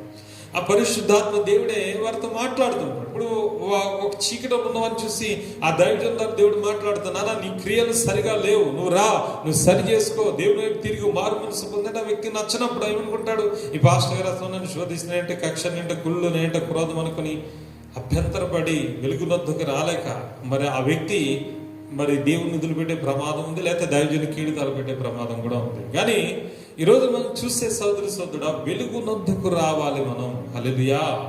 వెలుగునొద్దకు రావాలి అని అంటే అసలు వెలుగు అంటే మన క్రియలు, అసలు ఈ క్రియలు అంటే ఏంటో తెలుసుకోవాలి. ఆ క్రియలు అంటే మనం చూడండి. అదే యోహాను సువార్త 6వ అధ్యాయం 28 దేవుని క్రియలు ఎలా జరిగించాలని అడుగుతారు అక్కడ. 6వ అధ్యాయము 28 వచనం. 28 యోహాను సువార్త 6వ అధ్యాయం 28. మేము దేవుని క్రియలు జరిగించుటకు ఏమి చేయవలనని ఆయనను అడుగగా యేసు ఆయన పంపిన వాని మీరు విశ్వాసముంచుటయే దేవుని క్రియ అని వారితో చెప్పాను. హల్లెలూయా. అది దేవుని క్రియలు చేయాలి.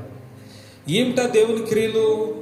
వారు అడిగారు, ఆ కాలం యూదులు ప్రభు అయిన యేసుక్రీస్తుని అడిగారు, అయ్యా దేవుని క్రియలు మేము చేయాలంటే మేమేం చేయాలి అంటే ఆ ప్రభు చెప్తున్నారు, ఆయన పంపిన వాని యందు విశ్వాసం ఉంచుటయే దేవుని క్రియ అని వారితో చెప్పాను. అది నువ్వు చేయవలసిన పనొకటి, నువ్వు చేయవలసిన క్రియ ఒకటే.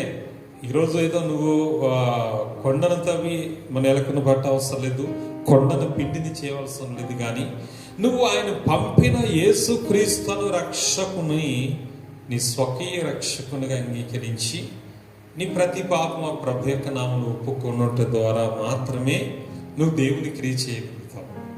ఒప్పుకొని ఏం చేయాలంటే ఏ విషయాల్లో నువ్వు తప్పిపోయావో, ఏ విషయాల్లో నువ్వు బలహీనమయ్యావో, ఎక్కడెక్కడ ఏ విషయాల్లో వాటి విషయం నువ్వు బలహీనమై పడిపోయి వాటన్నిటి బట్టి కన్నీరు కార్చి ప్రభు దగ్గర నీ క్రియలు సరిచేయమని, నీ క్రియలను బాగు చేయమని, అవి వెలుగునొద్ద నిలబడేటట్టుగా ఉంచమని, క్రియలను వాష్ చేయమని ప్రభు యొక్క పాదాలు పట్టుకుంటే దేవుడు ఏమంటాడంటే నీకు ఒక నూతన హృదయం ఇస్తాను, రాతి గుండె తీసివేసి నీకు మాంసం గుండె ఇస్తాను, నూతన హృదయం ఇస్తాను అంటే. క్రియలు ఎప్పుడు సరిచేయబడతాయంటే మనకు నూతనమైన మనస్సు కలిగినప్పుడే. అసూయపరం, ద్వేషించే వాళ్ళం, చెప్పుడు మాటలు మాట్లాడేవాళ్ళం, నిందలు మోపేవాళ్ళం, చెడ్డ మాటలు వినేవాళ్ళం, తీర్పులు తీర్చేవాళ్ళం, నాలుగు ఇష్టానుసారంగా మాట్లాడతాం, గర్విష్ఠం, అహంకారం, ఇవన్నీ దేవునికి ఇష్టమైన కార్యాలు. మరి ఇవన్నీ కూడా సరిచేసుకోవాలంటే ఎలాగా? నినివే పట్టణ అసలు ఉపవాసం ఉండాలా, ప్రార్థన చేయాలా, ప్రభువుని అడగాల, సరిచేయమని అడగాలి. లేదంటే ఏ వ్యక్తి తనంతట సరికాలండి. ఈరోజు ఏసు రక్తం ప్రతి పాపం కడుగుతుంది, కానీ పరిశుద్ధాత్మ దేవుని శక్తి మనం అనుభవించాలి. ఆత్మదేవుడు మనలోకి వస్తే నీ జీవక్రియలు తీసివేసి జీవం గల దేవుని సేవించడానికి తన రక్తం ద్వారా, యేసయ్య రక్తం ద్వారా మన ప్రతి పాపను కడిగి వేసిన అవకాశం ఉంది సోదరుడు. దేని స్తోత్రం, హల్లెలూయా. ఈరోజు ఒకసారి చూద్దాం, ఎందుకంటే దేవుడు మనతో మాట్లాడబోతున్న ఈరోజు మనం చేయాల్సిన రోమిలకు రాసిన 8వ అధ్యాయం 13, 14 వచనం చూస్తే ఆత్మ ద్వారా శారీరక క్రియలు మన ముందు మనం చంపగలగాలట. రోమి రాసిన పత్రిక 8వ అధ్యాయం 13, 14 వచనాలు. మీరు శరీరానుసారంగా ప్రవర్తించిన ఎడల చావవలసిన వారైందురు గాని ఆత్మ చేత శరీర క్రియలను చంపిన ఎడల ఆత్మ చేత శారీరక క్రియలను చంపిన ఎడల జీవించెదరు. అది హల్లెలూయా. దేవుని ఆత్మ చేత ఎందరూ నడిపింపబడుదురో వారందరూ దేవుని కుమారులై ఉందురు. హల్లెలూయా. ఇప్పుడు శారీరక క్రియలు మనలో ఉన్నాయి. శారీరక క్రియలు మీకు వస్తే గలతీ రాసిన పత్రికలో ఉంటాయి మనకి శారీరక క్రియల గురించి, శరీర స్వభావం గురించి.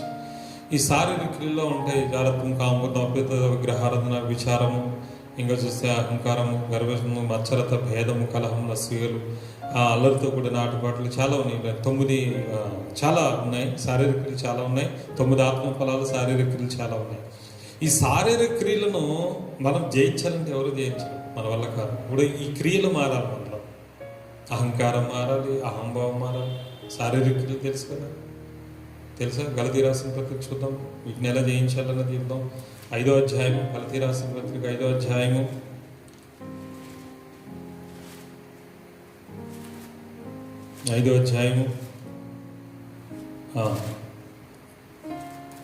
19.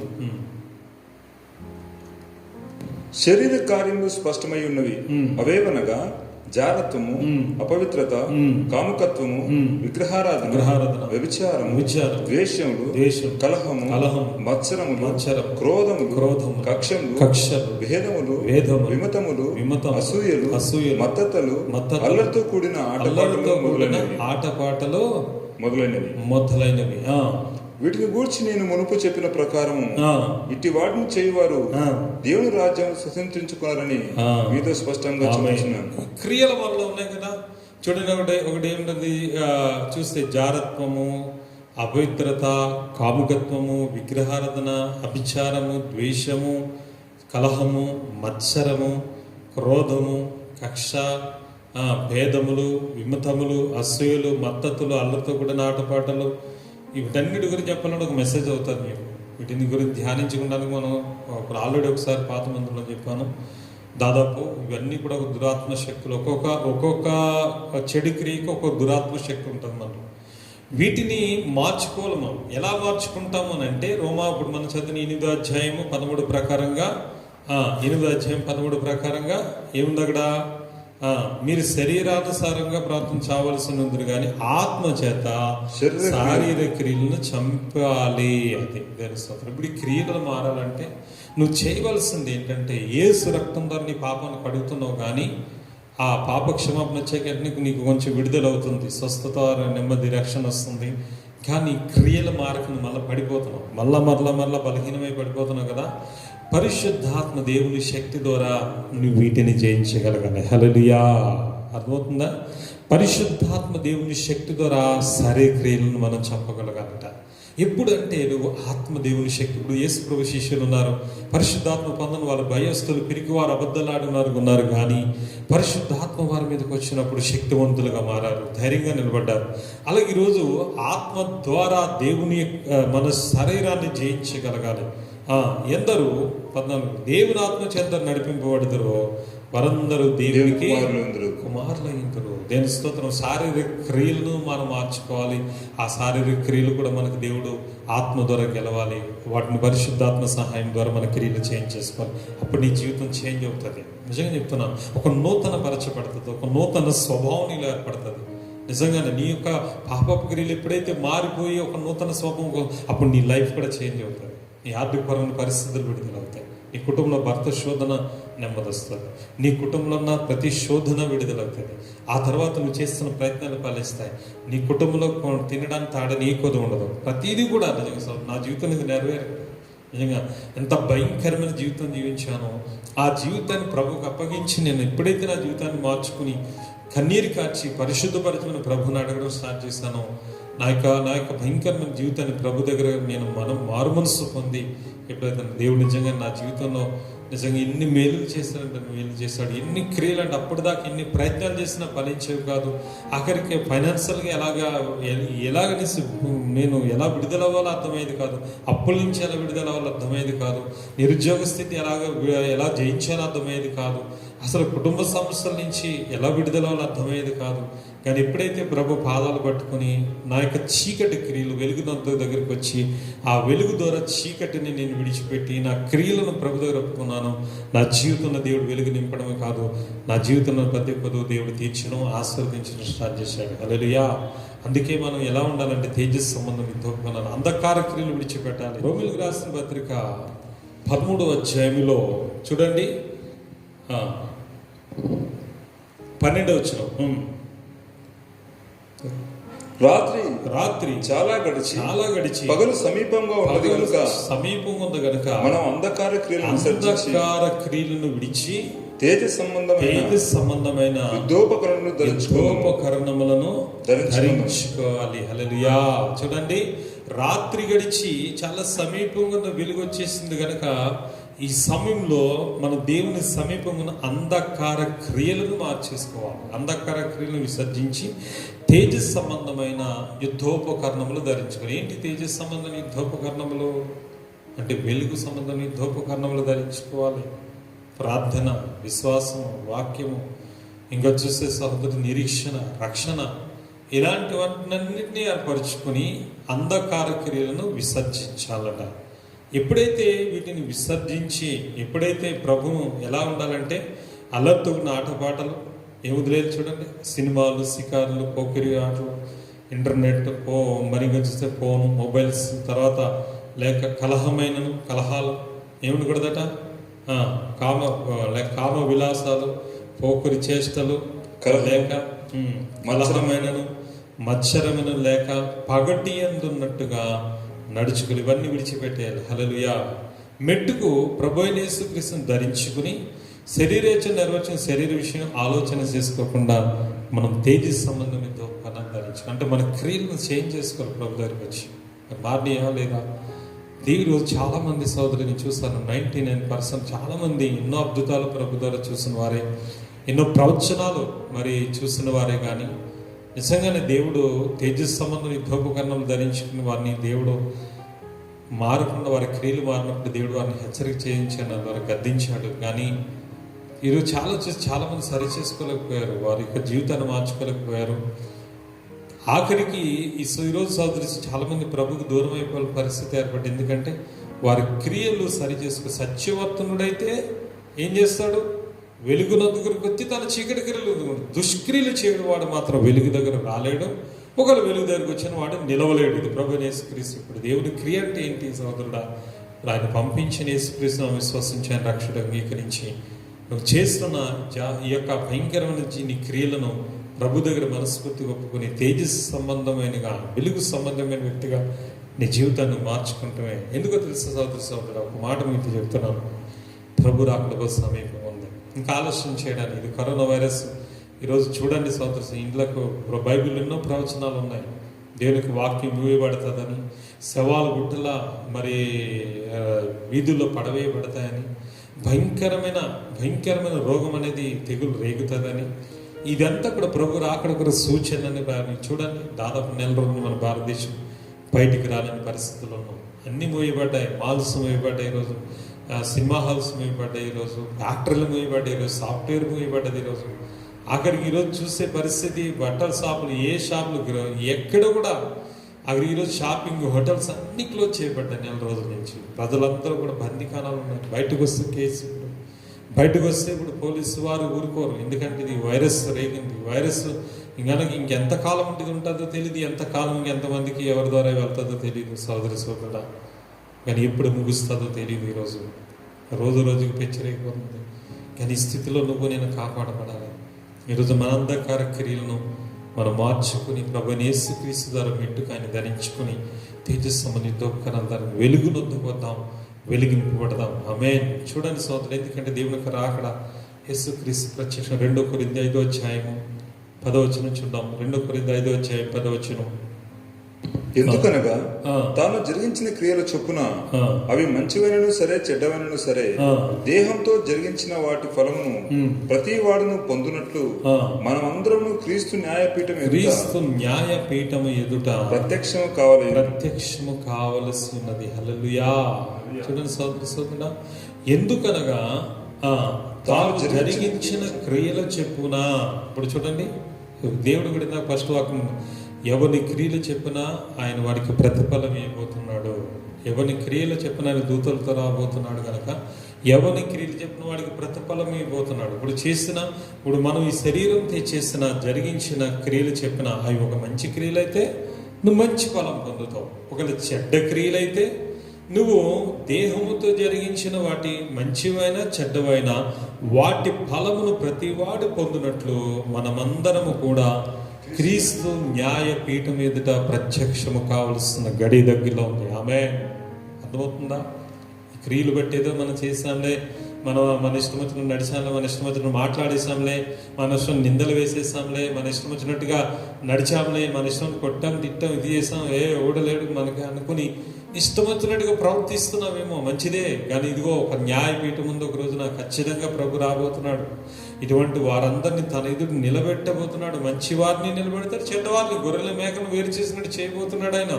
ఆయన న్యాయపీఠం ఎదుట ప్రత్యక్షం కావాలని ఒక భయాందోళన మన జీవితంలో ఉంటే ఇప్పుడే ప్రభు అయిన యేసుక్రీస్తును అంధకార సంబంధమైన అంధకార క్రియలను విడిచిపెడదాం. తేజస్సు సంబంధమైన యుద్ధోపకరణములను మనం ధరించుకుని మెట్టుకు క్రీస్తును ప్రభు రక్షకుడిగా అంగీకరిద్దాం. నిజమే చెప్తున్నాను, నువ్వు మంచి క్రియలు చేస్తే మంచి ఫలాలు వస్తాయి, చెడు క్రియలు చేస్తే చెడ్డ ఫలాలు వస్తాయి. నువ్వు చేసే క్రియలు మంచివా చెడ్డవన్నది అది నీవే నిర్ణయించాలి. స్వతంత్ర దేవుడు నీకే ఇచ్చాడు.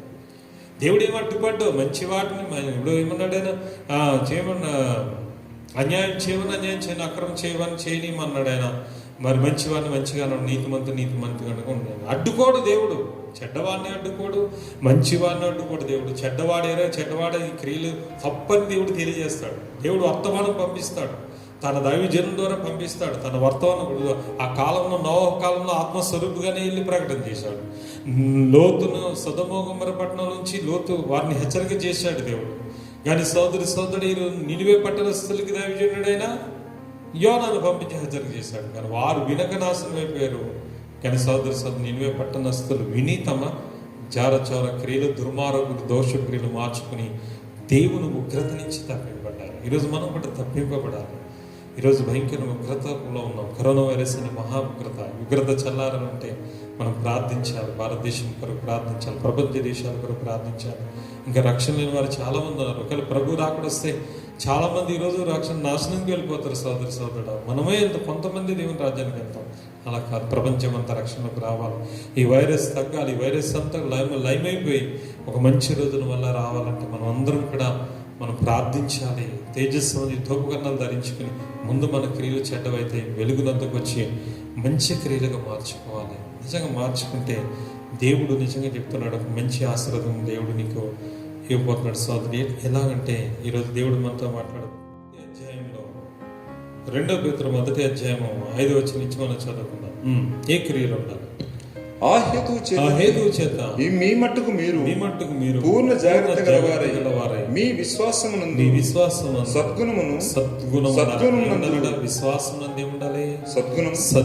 ఉండాలి. సద్గుణమునందు జ్ఞానమునందు ఆశా నిగ్రహం నందు సహనమునందు భక్తి యందు సహోదర ప్రేమ దయను అమర్చుకోవాలి. ఇవి మీకు కలిగి విస్తరించిన అవి మన ప్రభువైన యేసుక్రీస్తును గుర్చిన అనుభవ జ్ఞాన విషయంలో మిమ్మును సోమరులుగాను నిష్ఫలులుగా కాకుండా చేయును. ఆమేన్. ఏం ధరించుకోవాలన్న సద్గుణం ఉండాలట, మంచి గుణం ఉండాలి. సద్గుణం అంది ఏముండాలంట? జ్ఞానం ఉండాలంట. ఏది మంచి చెడు అవునో కాదో తెలియదు. పరిశుద్ధాత్మ జ్ఞానంతో మనం నింపబడాలి. తన జ్ఞానం అంది ఏముండాలంట? ఆశా నిగ్రహం, ఆశల మీద నిగ్రహం ఉండాలి. ఆశా నిగ్రహం నందు ఏముండాలి? సహనం ఉండాలి, సహనం ఓర్పు ఉండాలి. సహనం నందు ఏముండాలి? మనకి భక్తి శ్రద్ధలు ఉండాలి. భక్తి నందు ఏముండాలి? సహోదర ప్రేమ కలిగి ఉండాలి. సహోదర ప్రేమ ఏందో దయ కలిగి ఉండాలి. ఇవన్నీ కూడా ఆలోచించుకుని సోదరు కలిగి ఉంటే ప్రభునేసింది సోమరులు నిష్ఫలం కావు. ఒకవేళ ఇవి ఎవరికి లేవో వాడు పూర్వ పాపం శుద్ధి కలిగిన సంగతి మర్చిపోయి వాడి గుడ్డివాడు దూరదృష్టి లేనివాడు అయిపోయే ప్రమాదం ఉంది. కనుక ఇటువంటి తేజస్ సంబంధమైన మన క్రియలను యుద్ధోపకరణం ధరించుకొని మన క్రియలను సరి చేసుకుంటే ప్రభు గొప్పవాడు. నిజంగానే చెప్తున్నాను, ఎప్పుడో పరలోకం వచ్చాకే నీకు ఆశీర్వాదం కాదు, భూమి మీద ఉండగానే పరలోకం చూస్తాం. హల్లెలూయా. భూమి మీద ఉండగానే పరలోకం చూస్తాం. చాలామంది నేను 90% ఆఫ్ పీపుల్ నేను చూశాను, ఎన్నో అద్భుతాలు ప్రభునామంలో జరిగిన సూచికలు, చాలామంది అద్భుతాలు స్వస్థతల వరకు చూడగలిగారు, దయ్యాలు వెళ్ళగొట్టబడ్డారు, కుటుంబంలో అనేకమైన అద్భుతాలు చూస్తారు. కానీ వారి క్రియలు మార్చుకునే విషయంలోనే చాలామంది బలహీనమై పడిపోయారు. ఆ క్రియలు మారినప్పుడు దేవుడు తన దాసుందరూ హెచ్చరిక చేసి గద్దించేటప్పటికి వారికి బాధ అయింది చెప్పాలండి. ఎందుకంటే వారు సత్యవర్తనలు కాదు, వెలుగునందుకు రాలేదు, తమ క్రియలు మార్చుకునే స్థితిలో ఉన్నారు.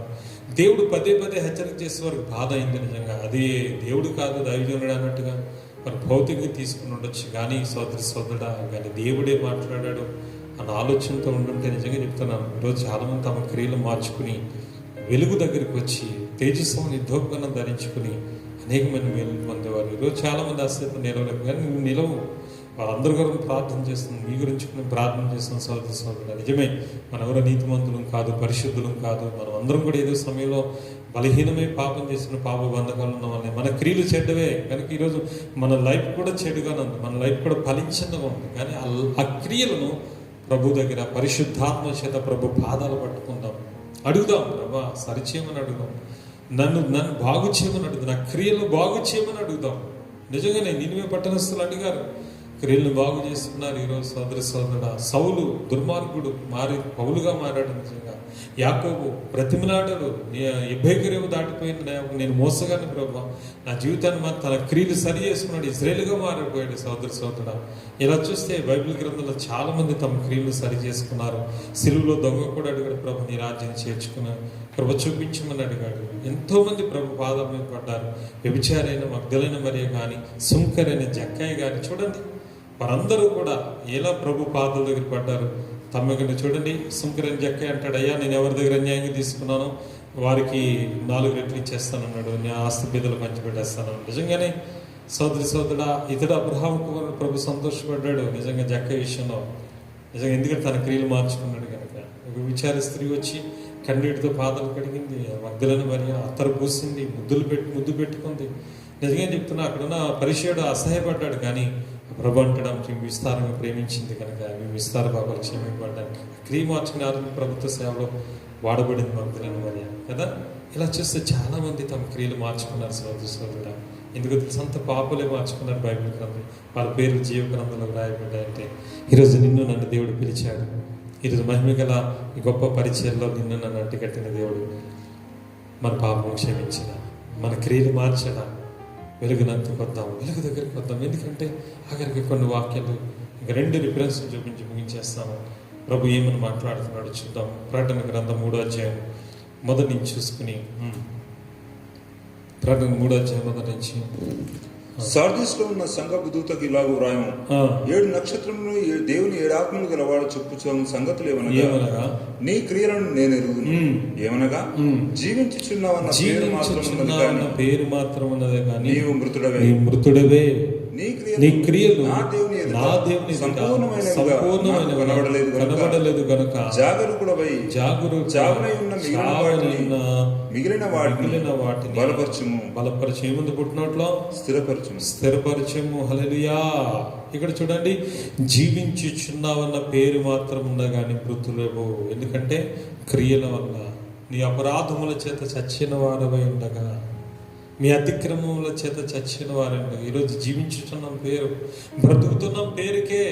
నెమ్మది లేదు, సమాధానం లేదు, కుటుంబంలో నెమ్మది లేదు, భర్తతో సమాధానం లేదు, వారితో సమాధానం లేదు, బయట వారితో సమాధానం లేదు.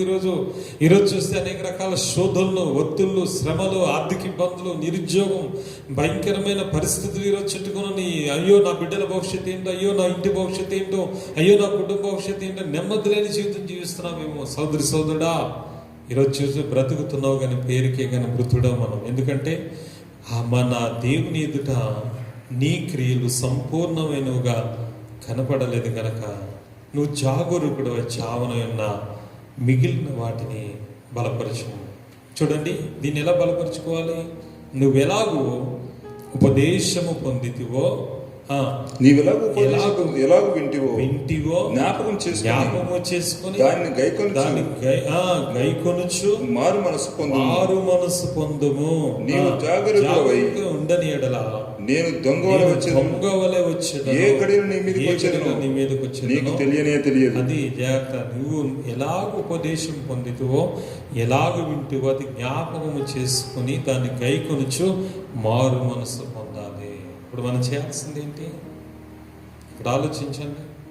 మొదటి నుంచి మనం ఎక్కడ ఏ ఉపదేశం విన్నామో, ఏ వాక్యం విన్నామో, ఎవరి ద్వారా సత్యాన్ని తెలుసుకున్నామో, ఏ దేవుడు ఏ ఆత్మ ద్వారా, ఏ ఆత్మీయ తండ్రి ద్వారా నీతో దేవుడు తన ఉపదేశమును నీకు బోధించాడో, జాగరూకుడవై నువ్వు మళ్ళా అదే ఉపదేశం ద్వారా, అంటే ఆ వాక్యము ద్వారా చావనన్న మిగతా వాటిని బలపరుచుకుని నీ క్రియలను సరిచేసుకోవాలి. ఎందుకంటే ఆయన త్వరగా రాబోతున్నాడు, దొంగ వలె రాబోతున్నాడు. అంటే మనం అనుకున్న గడిలో రాబోతున్నాడు కనుక మన క్రియలను చక్కపరుచుకోవాలి. హల్లెలూయా. అర్థమవుతుందా? ఒకవేళ క్రియలను చక్కపరుచుకుంటే, మన క్రియలను కనుక సరిచేసుకుని వాటిని నూతన పరుచుకుంటే ప్రభు గొప్ప బహుమానం చెప్పి వాక్యాన్ని ముగించేస్తాను. అదే ప్రకటన గ్రంథం 2వ అధ్యాయము, అదే ప్రకటన గ్రంథము 2వ అధ్యాయము సోదర పైన ఉంది చూడండి. దేవునికి స్తోత్రం. 25 నుంచి నేను వచ్చే వరకు మీకు కలిగి ఉన్న దానిని గట్టిగా పట్టుకుని నేను నా తండ్రి వలన అధికారం పొందినట్లు జయించుచు అంతము వరకు నా క్రియలు జాగ్రత్తగా చేయవాలని జనుల మీద అధికారం ఇచ్చేదను. అతడు ఇనుప దండముతో వారిని ఏలును, వారు కుమ్మరవాని పాత్ర పగలగొట్టబడుదురు, మరియు అతనికి వేకువ చుక్కనిచ్చేదను. హల్లెలూయా. ఎవరికి మాట చెప్తున్నాడు ఆయన? ఆయన క్రియలు జాగ్రత్తగా చేయవారికి, ఆయన క్రియలు జాగ్రత్తగా చేయవారికి నేను వచ్చే వరకు మీకు కలిగిన గట్టిగా పట్టుకొని తండ్రి వలన అధికారం పొందినట్లుగా నేను జయించుచు అంతం వరకు నా క్రియలు జాగ్రత్త చేయడానికి కూడా జనుల మీద నేను అధికారం ఇస్తాను. యేసయ్య తండ్రి యొక్క చిత్తమును జరిగించి ఆయన క్రియలు నెరవేర్చాడు కనుక ఈరోజు కూడా యేసు ప్రభు మీద విశ్వాసం ఉంచి ఆ క్రియలు కనుక మనం చేయగలిగితే ఆయన మనకు జనముల మీద అధికారం, అంటే నువ్వు వేలుబడి చేసే వ్యక్తి ఉంటావు పరలోకంలో. కుమ్మరి వాని పాత్రలు పగలగొట్టినట్టుగా పగలగొడతా జనములు అంటున్నాడు ఆయన. పైగా అంటున్నాడు ప్రభు, ఇక్కడ చెప్తున్నాడు ఆయన, నేను అతనికి వేకువ చుక్కనిచ్చేదను. సంఘంలో ఆత్మ చెప్పిన మాట చెవిగలవాడు విననుగాక. వేకువ చుక్కన దేవుడు ఇస్తాడు. దేని స్తోత్రం. హల్లెలూయా. సోదరుడా, ఈరోజు ఒక వేకువ చుక్క అంటే తేజో నక్షత్రం చెప్పాలంటే ఈ పేరు ఎవరంటే లూసిఫర్ అన్న మాటకు అర్థం ఏంటంటే వేకువ చుక్క అని అంటాం. వేకువ చుక్కని ఎందుకంటే వాడు అక్కడున్న దేవదూతల మీద అధికారి ఉన్నాడు. దేవదూతల ప్రధాన దూత వాడు, తెలుసా మీకు? అందుకు దేవుడు వారికి లూసిఫర్ అని పేరు పెట్టాడు. వేకువ చుక్క, ప్రకాశించే నక్షత్రం అనమాట. అంత మంచి పేరుని వాడు పాడు చేసుకుని వాడి క్రియలు చెడ్డవు కనుక వాడు సాతానుగా మారాడు. సాతాను అన్నమాట దుష్టుడు అని ఒక పేరు వచ్చేసింది వాడికి. వేకువ చుక్క అని వాడి పేరు వాడు తీసేశాడు దేవుడు, తెలుసా? ఆ వేకువ చుక్క అనే పేరు నీకు నాకు పెట్టబోతున్నాడు దేవుడు. ఆమేన్. అంత గొప్ప ధన్యత మనకు. సాతాను పేరు తీసివేస్తాడు, ఆ పేరు నీకు నాకు పెట్టబోతున్నాడు. ఎందుకంటే ఆయన వచ్చే వరకు ఆయన క్రియలు మనం జరిగిస్తూ ఉండాలి. ఆయన క్రియలు ఏమనగా చెప్పాను, యేసుక్రీస్తునామం నమ్ముకునే రక్షకుడు అంగీకరించి మన ప్రతి పాపం ఒప్పుకునే నమ్ముకోండి. 2 మన శరీర సంబంధమైన క్రియలు మనం గలతీ రాసిన పత్రికలో మనం దేవుడు చెప్పినట్టుగా వాటిని మనం విడిచిపెట్టాలి. అంధకార సంబంధమైన కామ విలాసాలు తాగడం, వాటిని విడిచిపెట్టాలి. ఈరోజు మంచి క్రియలు 1 పేతురు చెప్పిన సహనము, జ్ఞానము, దయ, వీటిని అమర్చుకోవాలి. మంచి క్రియలు వాటిని మనం అమర్చుకోవాలి. తర్వాత ప్రభు అయిన యేసుక్రీస్తు వారు చెప్పినట్టుగా ఆయన వచ్చే వరకు మనం భద్రపరచుకోవాలి. మన క్రియలను మనం బాగు చేసుకుంటే మనకు మంచి జీవితం ప్రభు ఇవ్వబోతున్నాడు. పరలోకంలో ఈ లోకంలో జీవితం మారబోతుంది. ఈరోజు నాకు ఎన్ని కష్టాలు, అన్ని శోధనలు చాలా బాధపడతారు, కానీ వారి క్రియలు మార్చుకోరు. వారి కోపం మారదు, వారికి అహంకారం మారదు, వారికి గర్వం మారదు, వారికి అసూయ ద్వేషములు మారదు, వారి పగ ప్రతీకారం లేదు.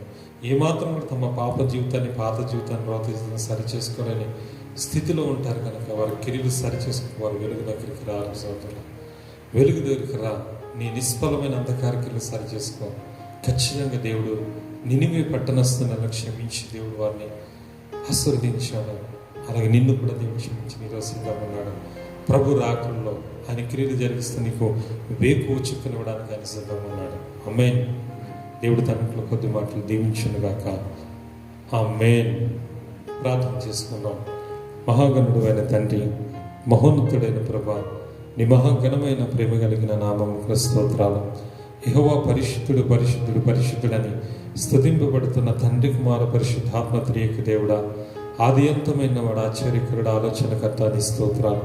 నీ అమూల్యమైన రక్తం చేత మా ప్రతి పాపం కడిగిన యేసురాజానికి వందనం ఉన్నాయన. ఇదిగో తండ్రి, ఈరోజు శుక్రవారపు వాగ్దందిన ప్రార్థన ద్వారా అనేకమైన విషయాలు మాతో మాట్లాడే తండ్రి, క్రియల ఫలమనే వాక్యం మాతో మాట్లాడవు.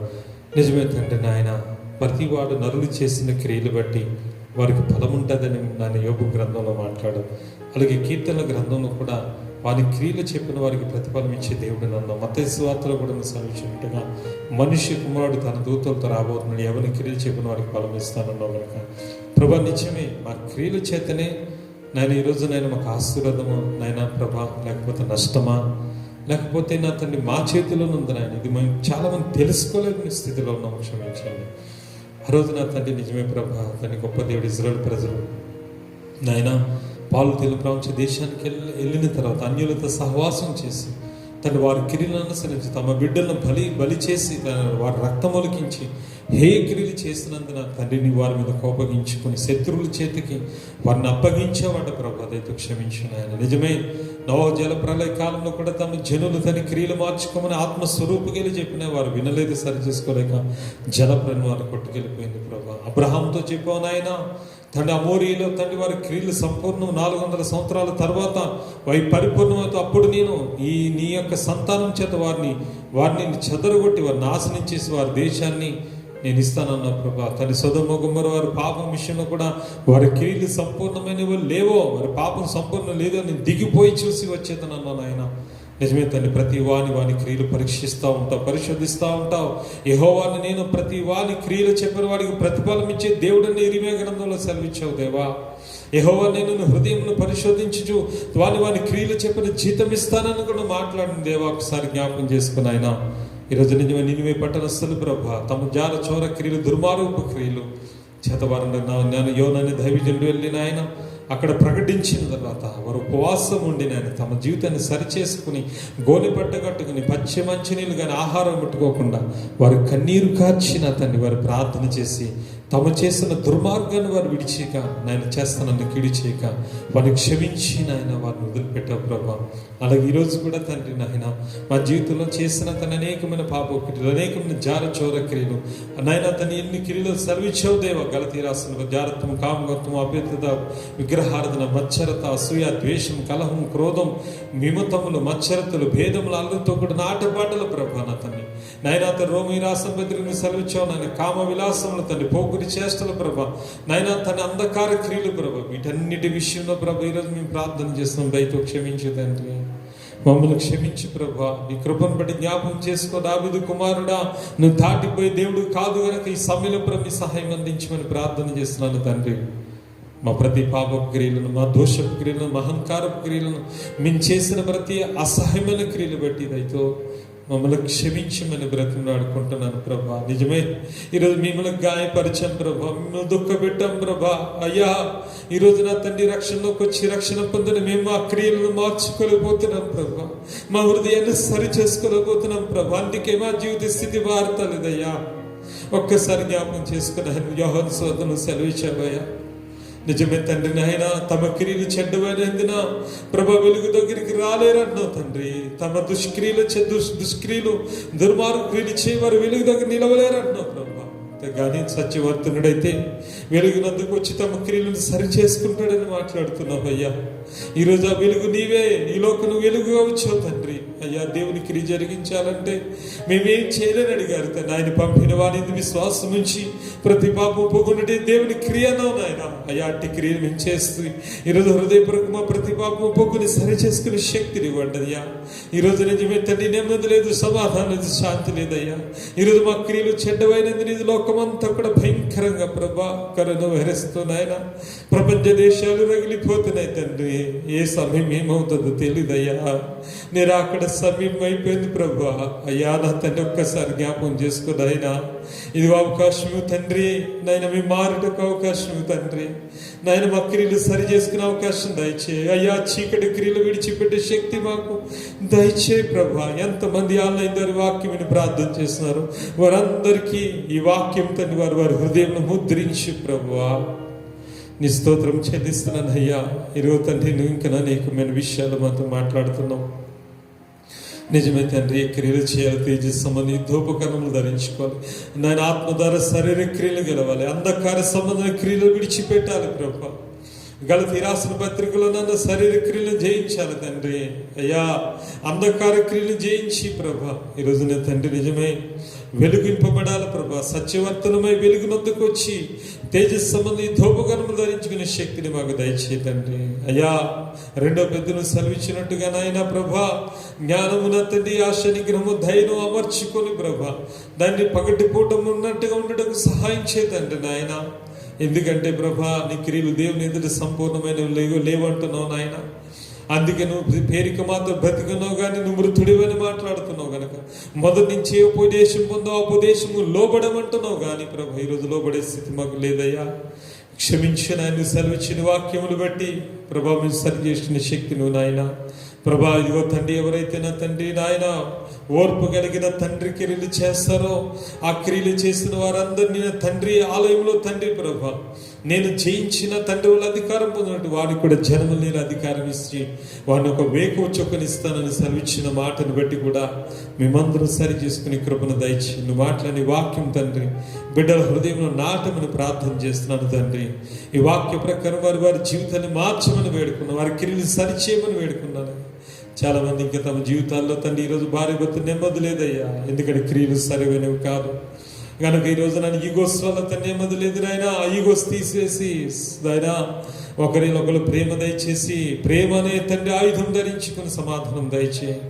ఎంతమంది భార్య భర్తలు విడిపోతున్నారు, ఎంతమంది శోధులు వారందరికీ ఇప్పుడు సమాధానం కలుగునుగా. కరోనా వైరస్ వల్ల చాలా మంది ఎఫెక్ట్ అయిపోయారు ప్రభా. భారతదేశము ప్రపంచ దేశాల్లో తండ్రి లక్షలాది మంది ఆయన ఎఫెక్ట్ అయినా కొన్ని వేల మంది చనిపోయి 1,00,000 మంది పైన మృతులు వచ్చారు ప్రభా. ఇంకెంతమంది రాలిపోతారో తెలీదు. బయటికి రాలేని పరిస్థితి, పూట గడవని పరిస్థితి, కాయ కష్టం చేసుకుంటేనే కానీ బ్రతకలేని స్థితిలో ఉన్నారు. గవర్నమెంట్ ఎంతగానో ప్రయాసపడుతుందయ్యా. పోలీసు వారు, వైద్య శాఖ వారు, మున్సిపాలిటీ వారు ఎంతోమంది రెవెన్యూ శాఖ వారు వర్క్ చేస్తున్నారు ప్రభా. అయ్యా ఒక్కసారి జ్ఞాపకం చేసుకున్నాను. స్వచ్ఛంద సంస్థలు కూడా వర్క్ చేస్తున్నాయి ప్రభా. దర్శించిన ఎవరైతేనా ప్రభా మరి ఇదిగో ప్రయాస వారందరికీ మీ కాపుదలు దయచేయండి. వైరస్ ఎవరైనా తాకొద్దు ప్రభా. ఆ వైరస్ హతమైపోయిన సహాయం చేయదండి అయ్యా. త్వరగా లాక్డౌన్ ఎత్తివేయబడాలి ప్రభా. త్వరగా మందిరాలు స్టార్ట్ అవ్వాలి. చక్కగా మేమందరం మా క్రియలు సరి చేసుకుని నేను ఆరాధిస్తున్నాను, వాగ్దానం చేస్తున్నాం ప్రభా. ఇంకెవరైతే యూట్యూబ్ ద్వారా ఆన్లైన్ ద్వారా తండ్రి ఈ వాక్యాన్ని వీక్షించిన ఏ సమస్యలతో బాధపడుతున్నారు, ఆరోగ్యంతో బాధపడుతున్నారో నాయన వారందరికీ ఇప్పుడు ఇస్తున్నాంలో విడుదల ఉందిగా కామేన్ ప్రభా. ఇంకెంతమంది అప్పులు శోధనలు ఉన్నారు వారికి ఇప్పుడే విడుదల ఉందిగా కామేన్. ఇంకెంతమంది ప్రభా ఏ సమస్యలతో శోధన మధ్య వారందరికీ ఇస్తున్నాము ఇప్పుడు విడుదల ఉందిగాక ప్రభా. ఈ రోజున నీ పరిచర్ని మందిరాన్ని దాసును బలపరిచిన ఆయన ఎడింతల ఆత్మజ్ఞ అభిషేకముతో నింపిన ఆయన పరిచర్లు ఇప్పుడు నాయన ఈ వాక్యం రికార్డ్ చేయడానికి సహాయం చేసిన బిడ్డలను కూడా మీరు దీవించిన ప్రభా. వారిని కూడా ఆశీర్వదించదండి. ప్రార్థన పరులను చేర్చుకునే ప్రతిఫలం ఇవ్వని నజరేయుడైన క్రీస్తు యేసునామమున మిక్కిలి వినంగా బ్రతిమలాడి ప్రార్థించి వేడుకుంటున్నాను పరమ తండ్రి. ఆమేన్. యేసు రక్తమే జయం, సిలువ రక్తమే జయం. యేసు నామమునకే సంపూర్ణ విజయం కలుగుగాక. ఆమేన్. సమస్త మహిమ ఘనత ప్రభావం తండ్రి కుమార పరిశుద్ధాత్మ కృతుకున్న దేవదేవునికి సదాకాలము చెందునుగాక. ఆమేన్. తండ్రి అయిన దేవుని ప్రేమయు ప్రభువైన క్రీస్తు వారి కృపయు రక్షణీయ పరిశుద్ధాత్మ దేవుని సాయం మోకరించిన మాకు సర్వలోకని ప్రియ బిడ్డలందరికీ ఇప్పుడు ఎల్లప్పుడు సదాకాలం తోడే దీవించి ఆశీర్వదించునుగాక. Amen. Amen. God bless you. దేవుడు మిమ్మల్ని దీవించునుగాక. ఆమేన్.